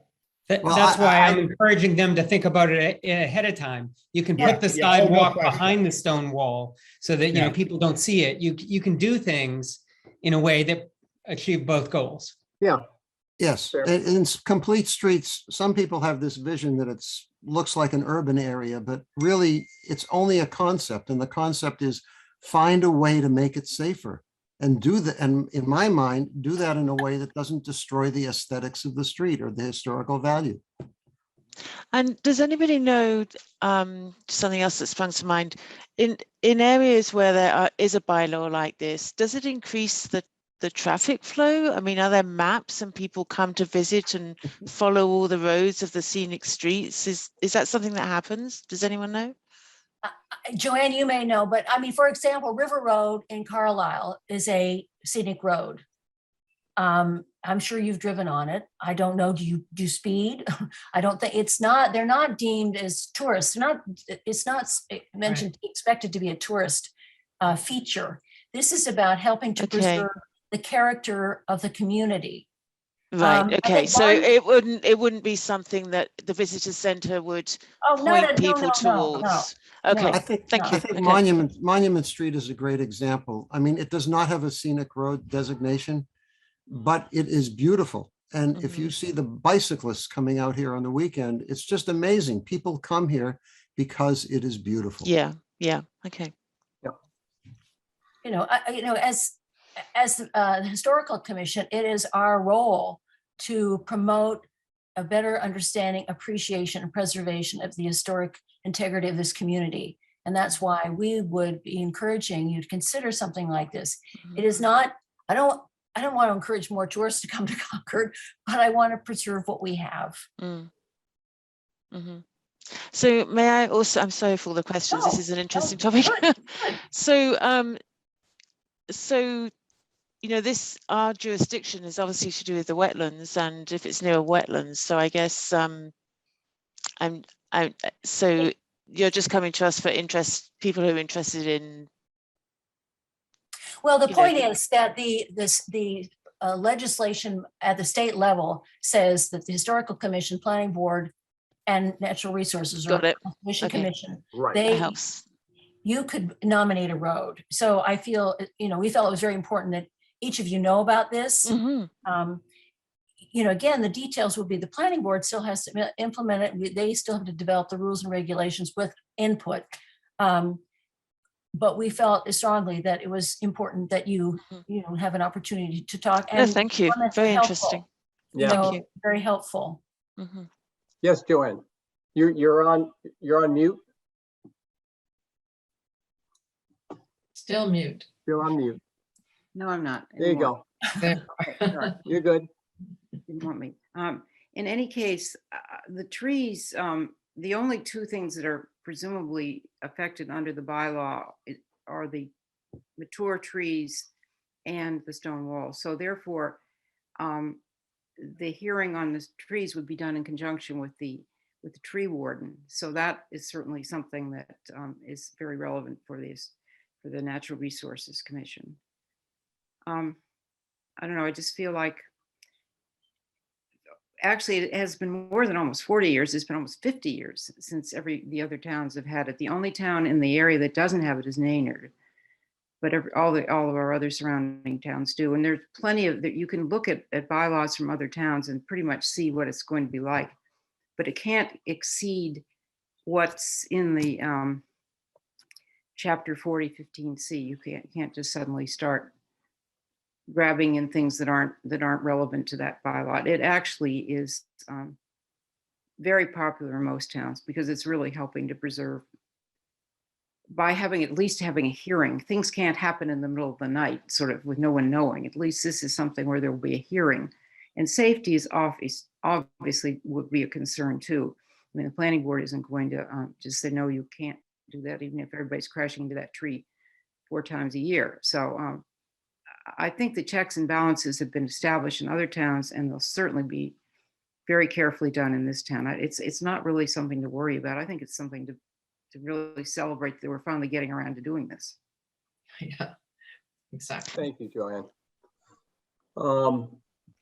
Any public comment in regard to the in regard to the scenic road bylaw discussion? Okay, hearing none. Thank you, Melissa, Joanne. Thank you. Okay, have a good evening. You too. All right. I have think a the question. last- I have a Yes, question. yes, I'm Nancy. sorry, Nancy Nelson. I'm also with the Historical Commission. I'm wondering if there's a sense of the meeting. In regard to just a general straw poll in The terms of, scenic, yeah, the scenic. I can't vote without seeing something, so I have I seen agree. nothing. so I want to see the can't vote. language. Okay, Yeah. I don't know what we're, it's a concept. It's a yeah, but concept. at this I point. love will the say- I love the concept and I have I'm in favor of the concerns. concept. Okay. Okay. So, as I said, the Historical Commission meets next Thursday. We hope to take up draft language. And at that point, we will be able to have something to, I hope, share with you. I think as a member of the Historical Commission, I Yes. sit in on the Department of Public Works conversations, and complete streets is sometimes a controversial concept in terms of how it's implemented in Massachusetts rural areas and so forth. I think it's a really productive thing to introduce the concept of scenic rural and small town roads to the complete streets discussion. So I'm a landscape architect. I have to turn myself in on that. So I just say that's something I think we should all think about, and how safety integrates with the preservation of town character. Just I'd be happy to take part in reviewing anything you're doing and Great. contributing to it. I'd love to see this happen in a way that we can do it and have safety for people who are out there. and I would strongly support you take Nick up on that because he's the right guy to help. Yeah. Excellent. Thank Thank you, you. guys. Just to clarify that, I'm going to be I'm on the new Transportation Advisory Committee, and this is an important issue for that group. I have one last question. I'm sorry, I can't resist. Yeah. For scenic streets, do historical buildings count as scenic, or is it just the natural No. surroundings, natural surroundings? I think, well, Nancy, Joanne speak, but I think they're referring to historic vistas. Right. But if Okay. in that historic vista is an historic barn, that building would count. Yeah, got it. Okay, thank you. I learn something new every day on this committee. Okay. We all set? Thank you. Yeah. All right. I think the last order of business tonight is the Junction Village Open Space Concept Plan discussion. Carlene, are you here this evening Yes. to lead that Yes. discussion?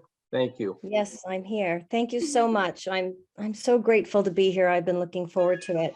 I just want to point out that 2 members of my committee are on the call with us. That's Steve Urza and Sue Felshen, known to probably many of you as their longtime volunteers. 2 other members of my committee, Krista Collins and Harry Bartlett, couldn't make it tonight. But I'm here to present to you a plan that we've been working earnestly on since the beginning of this calendar year.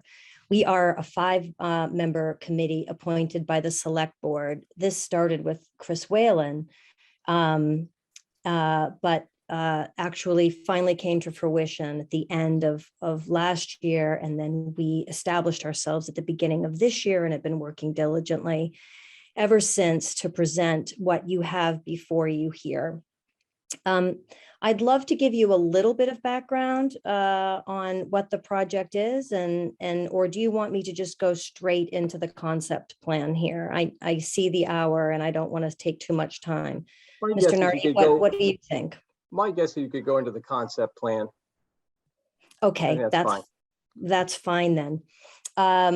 So what you're looking at are 2 parcels that surround what will be an 83 unit affordable assisted living complex owned by the CHDC and built by Grantham Corporation. This is a project that you're all aware of. You've heard about it for years. Though this project sits at the center of our project, we really don't have anything to do with that. What we're concerned with are the two parcels that bookend the project. The 1.43 acre wedge, the triangle to the left, what we're calling the meadow, and the 6.68 acre longer parcel that is along the Assabet River. What the issue that we're talking about more with you tonight, of course, is the one that abuts the river. But if I may, I just want to orient you a little bit to what's on the wedge on the other side, which is, thank you, Delia, which, and again, this is a concept plan. This isn't set in stone. This is the result of many iterations of a plan that included a public forum with feedback of two quite different concept plans. This has been adapted based on feedback from that, feedback from Delia, and just our understanding of what's possible at the site. On the left here, you'll see sort of a large entranceway that will probably have pervious, whatever it is, it'll be pervious, but pavers, that more sort of larger circular welcoming area. And in that area will be a kiosk and sort of rules of the road, so to speak, to give people an idea of what this park is and how it will function. As you can see on the southern edge is the Bruce Freeman Rail Trail. MCI Prison is to the left. In this area, which is now essentially sand and debris, sort of scrub, the idea is to create an extensive pollinator meadow, a reflection site, an educational site that will have two sets of interpretive panels.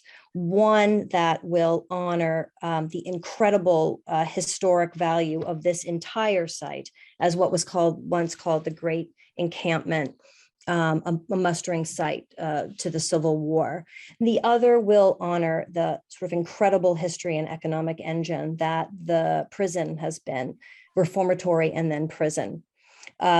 The brownish parts are what we will hope will be all pollinators, and the green parts on the ground will essentially be all native plants, sedges, grasses, things that will sort of encourage people to come and to sit and to enjoy.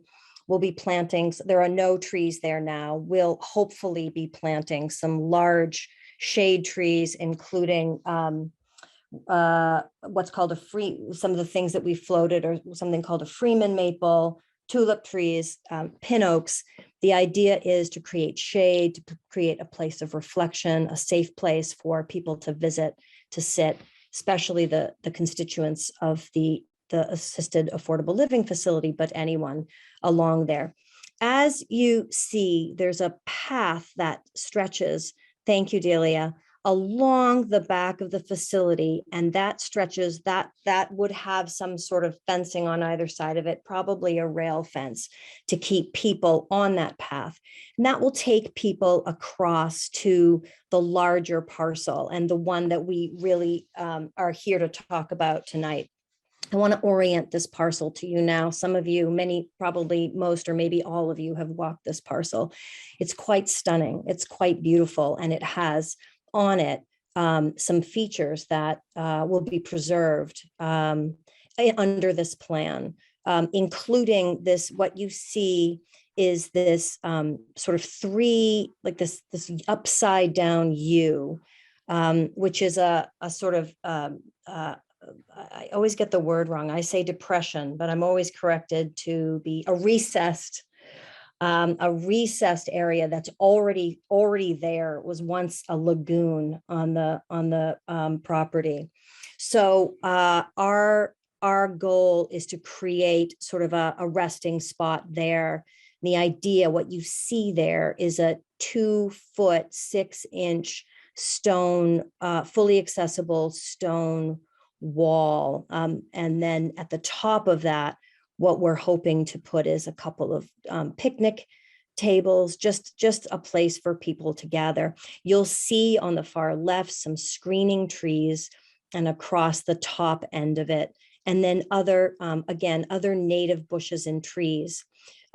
As we go down, you'll see what will hopefully be, and we're still investigating what the materials would be, but we're looking at the same sort of material that you might have walked upon or at least seen at Walden Pond, the sort of the stone dust material there. And that is our goal, is to have a fully ADA accessible but fully pervious pathway that allows people to walk across the property.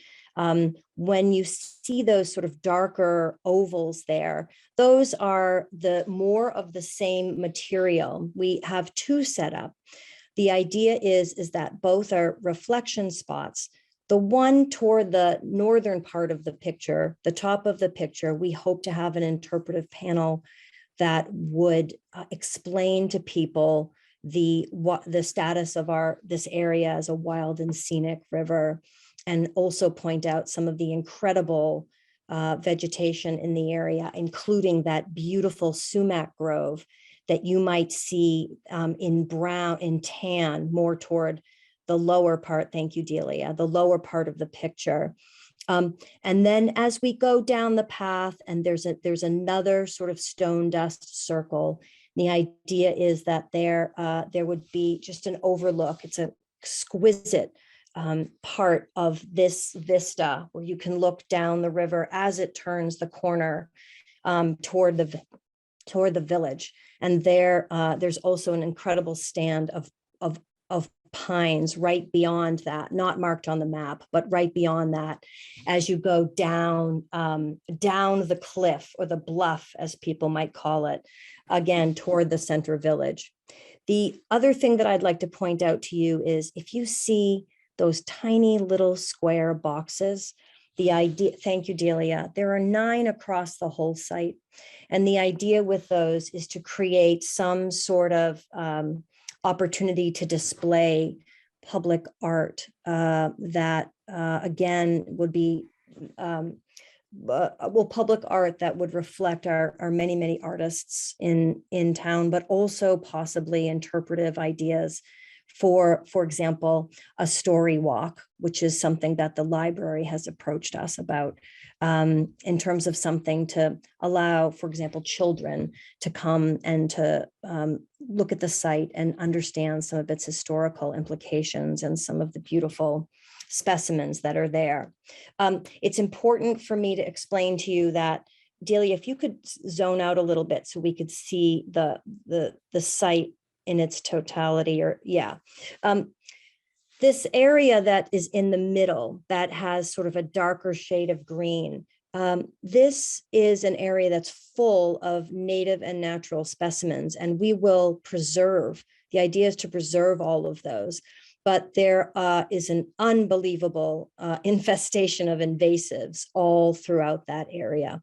And so the idea is, as part of our plan and as part of our request to the CPC, is to source the money to remove these invasives and create a multi-year plan to keep them out of this area. Again, the primary goal here is to sort of leverage this stunning natural resource we have that is to date completely unusable because of the debris on the site, because of the invasives on the site, and because of the just sort of scrub brush that would keep people away from it.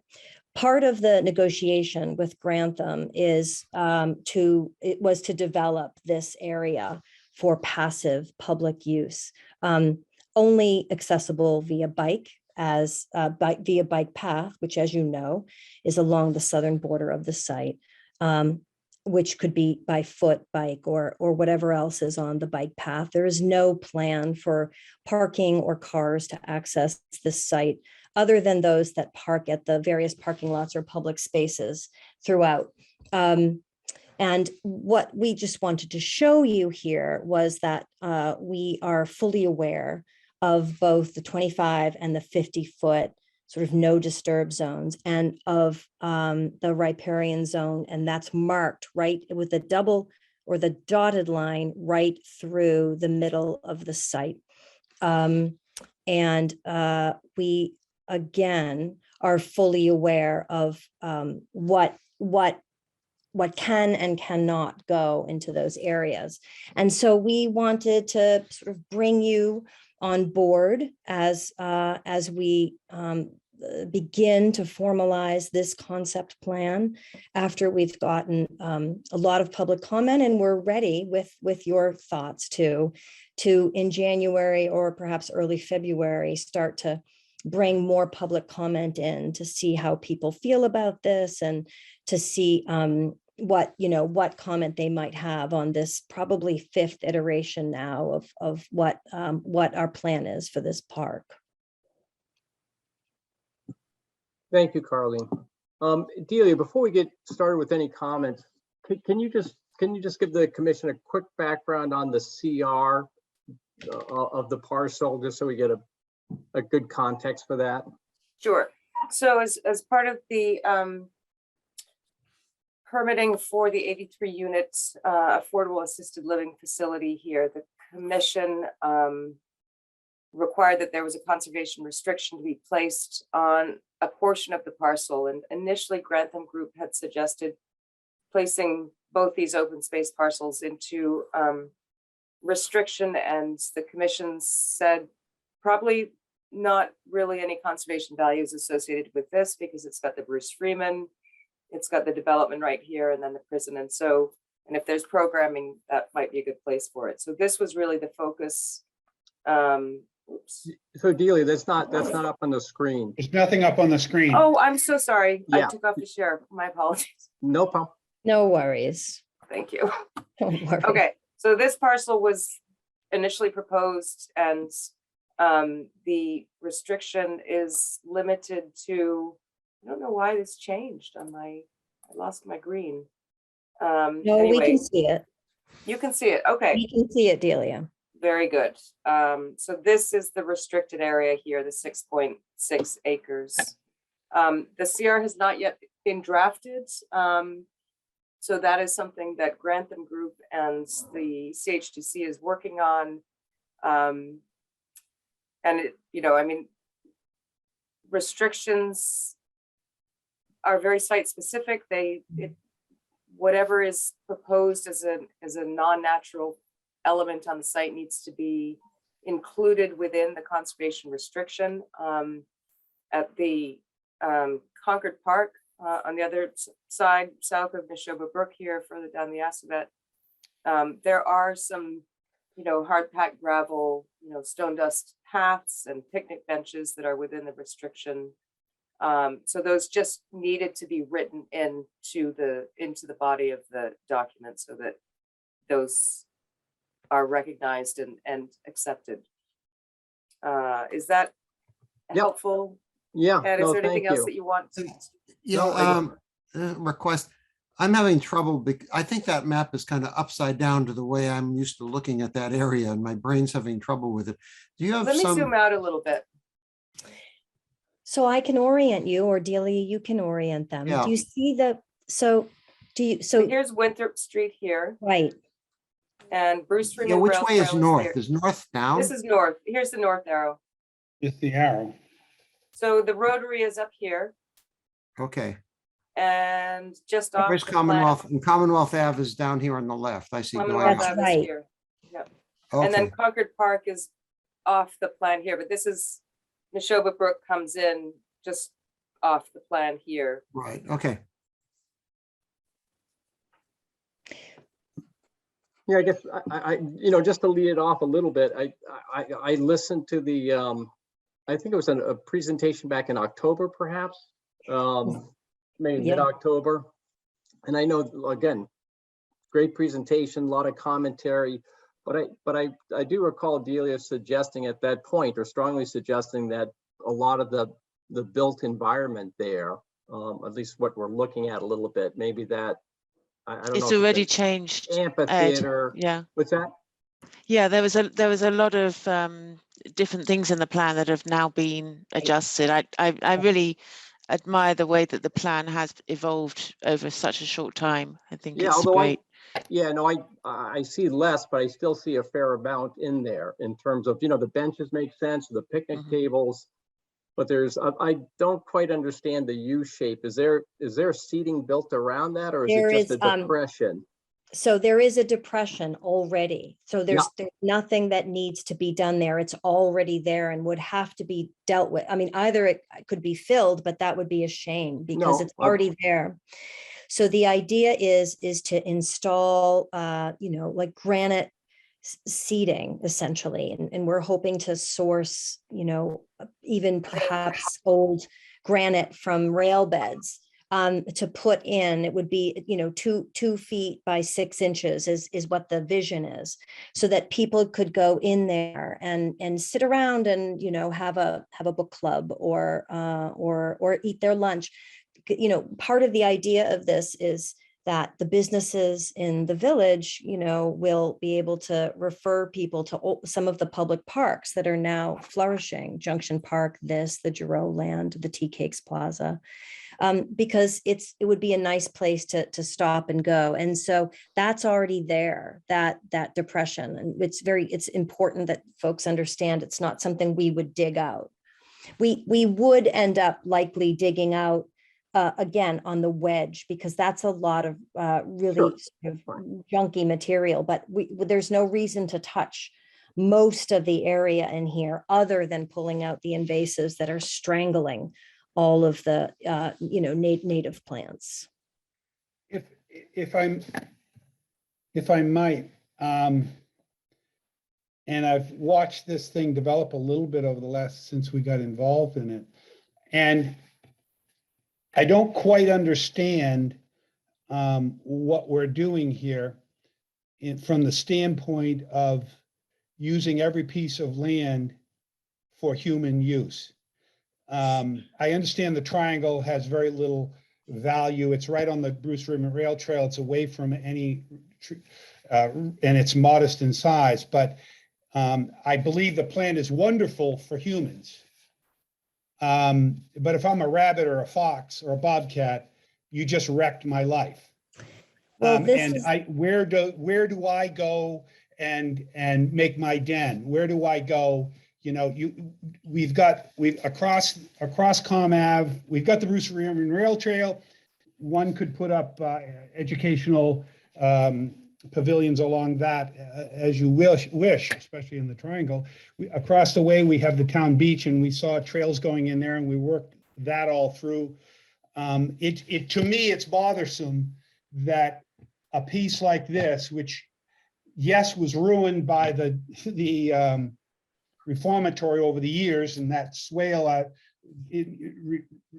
depression is probably something to do with their old filter beds or something. Yeah. But it's sort of taken back. I get the invasives out of there, but why do we have to go in there as humans? Why isn't the Bruce Ribbon Rail Trail to the pond beach area that you can walk around? There's a pavilion over there, et cetera. When do we stop? Why do we need to use this piece of property this way? Let me answer. I'd love to answer your question, and others can certainly pipe up as well. There's if you remember, Delia, would you mind pulling up that plan one more time? I want to give Greg and others an idea of how much is actually untouched in this concept. Well, let me explain, Charlie, so you don't think I come at this from a standpoint. I was on the CHDC when Grantham was chosen and before Grantham was chosen. We went through that whole process. I've walked this land 3 or 4 times with the groups when we were talking about it. We made a point, one of the points to pick Grantham was clearly the units, but the other part of it was it didn't take up a heck of a lot of space and wasn't stretched out along the river like some of the other proposals. So to see us once again going in as a town doing this is bothersome. So I just wanted you to know that I have a little background with this. Thank you so much for that context, and I appreciate it. Even south of what you're showing me, Delia, can you show me the bottom of the plan? So this area that has the brighter green is all completely untouched. It is wetlands, it's full of animals. Also the bluff itself, which is in some places 40 or 50 feet high, and that whole flat area, it's hard to see on this, but all of that whole flat area untouched. We're not talking about disturbing this whole area where the sumac is, which is a large area, all untouched. We're only talking about accentuating a path that in some ways is already there, but unsafe. So there is enormous open area there that absolutely answers what you mentioned. The other thing I would say is, and I know we have the co-chair of the 2030 Vision team on your committee, but one of the direct requests in that report, the Vision 2030 report, was to identify opportunities for usable public open space and to find a piece, to have a piece at the heart of the village, so to speak, is, I think, a resource that won't only encourage people to get out of their cars and on their feet, but it just accentuates our, I think, attitude and impression of West Concordians as conservationists and people who are interested in sustainability, because there will be a whole education component here that will be able to, with the interpretive panels, with perhaps the story walk, this could be a site where a number of constituencies go to learn about the sorts of things that I think you would all appreciate. As I said, the wild and scenic river, the sumac groves.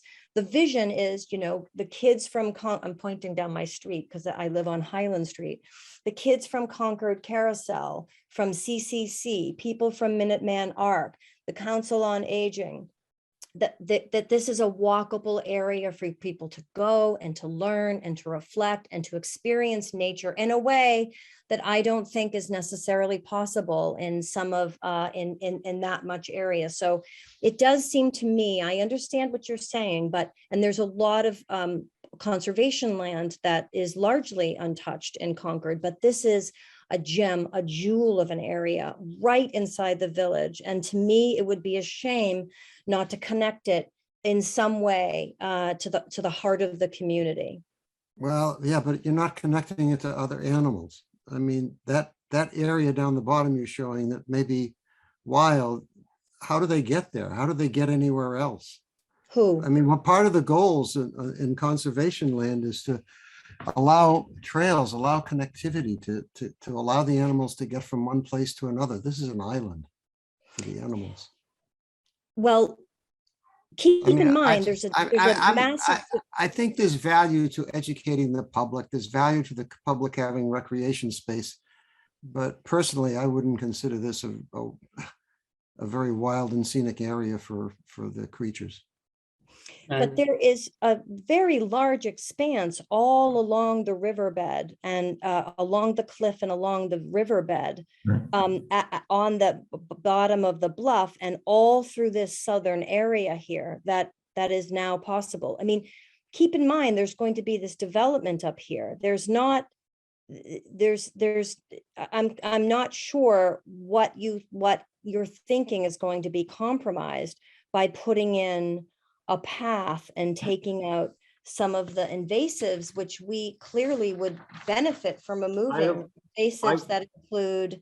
Caroline, I don't think there's any issue with taking out invasive.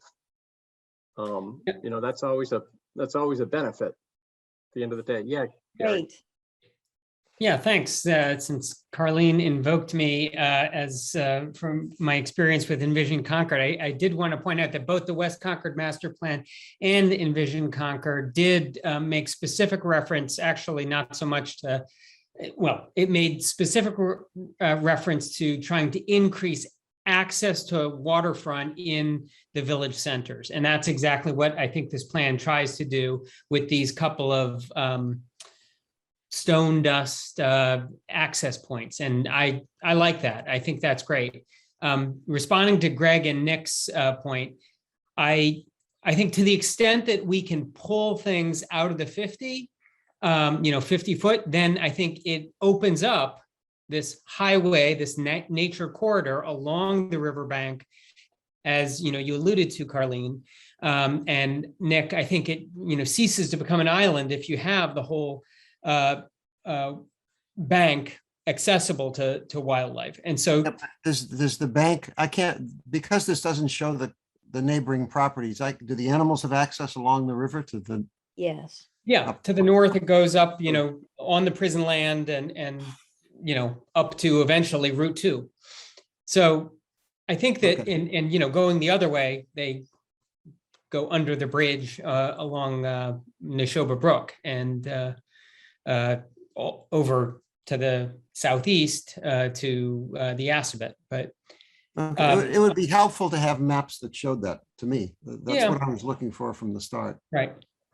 And so I guess, trying to find a balance here, I feel like, one, I think the surface of the trails is important. If we're talking about a paved path through there, that's not so great. If we're No. talking about stone dust, I think, minimal permeable, porous surfaces that, a squirrel won't mind skittering across is great. And to the extent that these two access points, I like how you sort of have the path sort of dip in towards the river, but then come back out.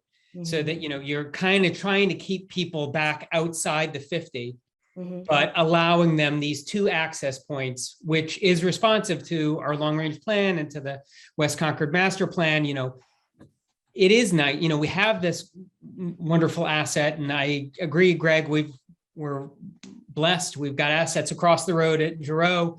We've got assets at Walden Pond. I think having a couple of points where you can go peek in and see, oh, we've got the lovely Assabet River here. And that's all helped if we do some invasives removal and replant with natives. My one question is, what is the brown circle in the very center? Because I get that the sumac grove is natural. Everything to the south is natural. All along the at least 25 feet within the shoreline is natural. Maybe we can make that more like 50. What's that brown circle? That is just a more formal space that has seating, so that people, we're very mindful of the idea that people in the assisted living facility will be looking for some place with their family members to sit in a private, quiet spot. And so that has some vegetation around it, and the idea was that it would have pervious pavers, something a little more formal because it's outside of the riparian zone, to allow people to sit and relax. It just seems to me that if that could be more oriented towards the facility rather than towards the river, you've got on the other side there, and you've got the U-shaped amphitheater. Maybe that's one that we didn't need as much. Anyway, I would agree with that, Gary. I mean, I think, Carleen, from the standpoint of, it's great that, things have moved. I think one of those seating areas has moved off this iteration of the plan, but, anything that is pavement or brick, that's formal is not something that is. That's fine. Appropriate in the That's fine. conservation restriction. Well, if I could step back, I know I came at you a pretty roughly there, but what I would like to jar your committee's mind is to think a little bit more. You've done a wonderful job about thinking about humans, and it doesn't appear that we have considered the reason we have a riparian zone and a 50 and a 25, and have more empathy for why we have that, and work from that, as well as, you speak of all the parties that will be interested in walking here. And I agree. And I think it's a great plan for that. But can we compromise some of that to step back as you can, and get somebody, an environmental person, maybe as a consultant, to say, look, what would we do if you were trying to permit this for a house? you'd have some difficulty, I think. And you're doing it for public good, and I think we'll go a long way to working with you on that. But it does seem, I'm not so interested in creating I don't see the emergency of creating all those aspects without saying, wait a minute, what happens to the fox den and how do they transport it? So, You know, so we've then maximized, Yeah.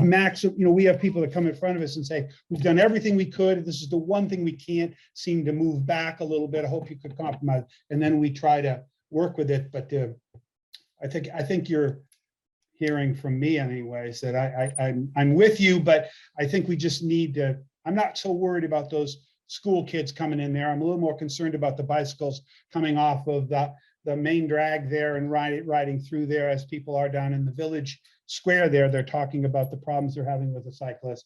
You know, I'm more concerned about that, you know, ravaging the area. And Absolutely. And please forgive me for perhaps forgetting the actual group that I'm talking to, because our committee is full of conservationists. They understand what you're speaking of. In my mind, I'm orienting you to the changes to the site, but of course it's paramount to all of us. Bikes will not be allowed. There will be no trash cans on site.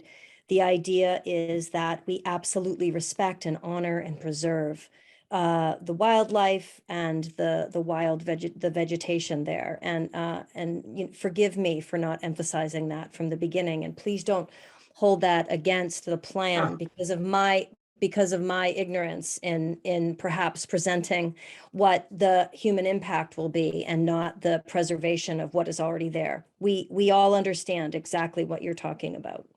Hey, Delia, could you Thank pull up you. the plan one more time? I just have a couple of quick, just a couple of quick questions. On the overlooks, I was just trying to get a general sense of scale, because as I look at that, they seem like fairly significant areas. So I'm just trying to get a sense of that as I look across and see a parking space and then try to, I mean, those, if I was to guess, that's like 40 feet wide by 30 feet, you know, on the two axes. No, Seems like a relatively large area. I'm just comparing it as to a parking spot, if you will. I understand you, and I would be sort of speaking out of school, so to speak, if I were to tell you right now exactly what the idea for those dimensions are, as this is a concept plan. There's no interest in making sort of a you know, a giant space. It's just a spot for essentially a few people to look over the really exquisite vistas here. So No, you know, I understand, but I don't, and it might seem out of scale, but nothing will be done in a way that is so overt that you'll stand in and think, what you know, what the hell is this?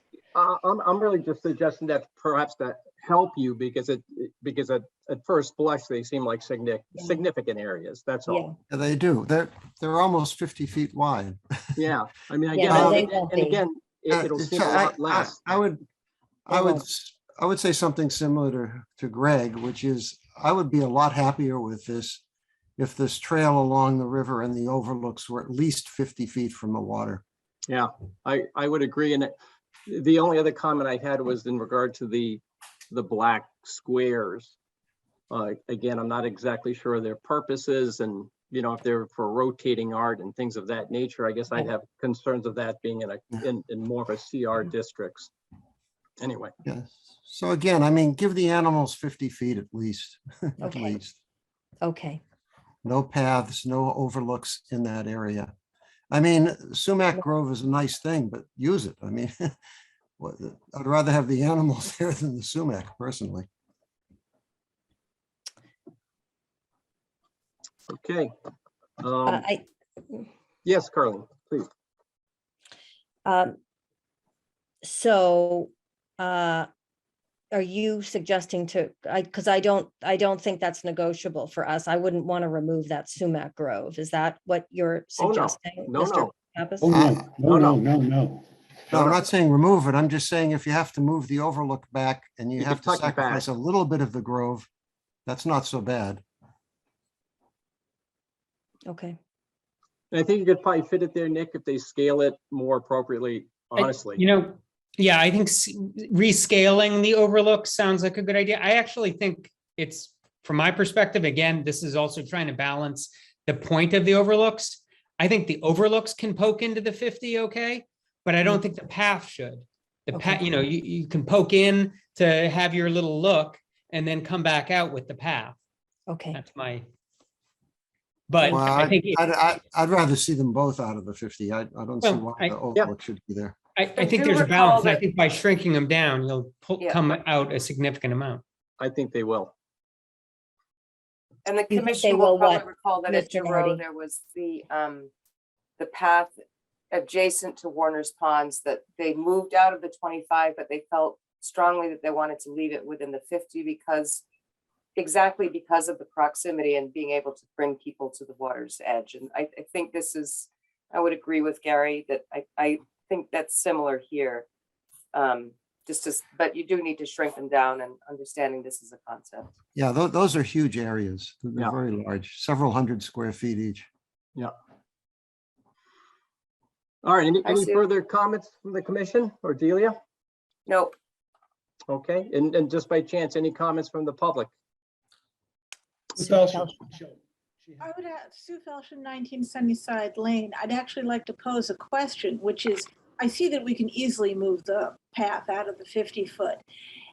If it would not be possible to see the river from the overlooks, if it was moved out of the 50-foot area, then they would become completely pointless. So I'm not expecting an answer from you about this now, but I'd like you to think about whether you could support having the overlooks peek into the 50, within the 50-foot, if it was the only way to make the river visible. Yeah. Well, there doesn't appear to be a lot of large trees or anything obstructing the view. And I suppose you have enough flexibility in where you put the overlooks that you could avoid that problem. Yeah, you could also Might be helpful to, take some pictures as Yeah. well. You'll see right now, there's absolutely no view, Nick, but it's because of the invasives. So. And Right. furthermore, Yeah, no, there's I a very think- steep slope down. So if the overlooks had to be so far back, the slope itself, the cutoff of the slope, the peak of it might prevent any view, but I confess I would have to go on site to attempt. Yeah. it.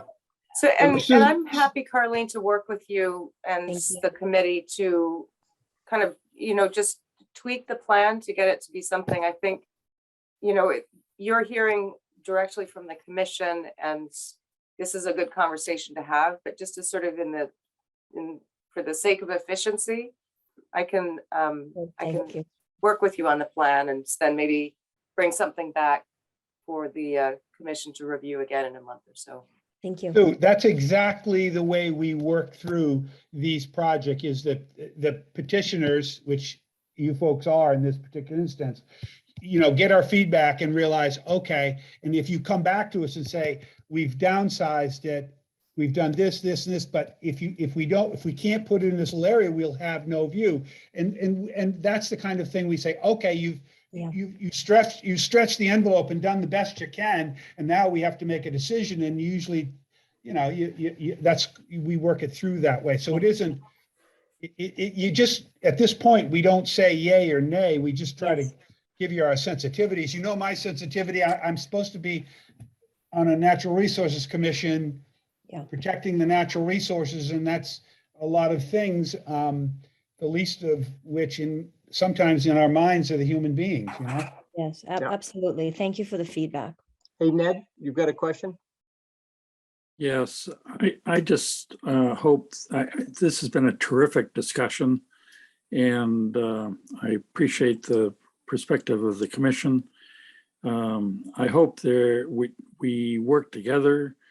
Carlene has presented a terrific proposal here for public access to the riverfront, and if the trail comes out to be 40 feet or 45 feet away, I hope the commission will understand that a future proposal is a compromise. And that's the beauty of Concord, is a discussion like this and working together to preserve the environment as well as provide access to the public. Thank you very much for the opportunity here. Thank you, Ned. All right. So Carlene, you and your team are good? We are. Thank you again, everybody. Thank you for the presentation. My pleasure. Okay. And I think with that, we're looking for a final motion. I I'm move gonna to make a adjourn. motion to adjourn. Second. I heard the second and the vote. Gary, Aye. Nick, Aye. Greg, Aye. Sarah, Aye. and I am an I as well. Thank you all. Thank you, Thanks. Delia. Good night.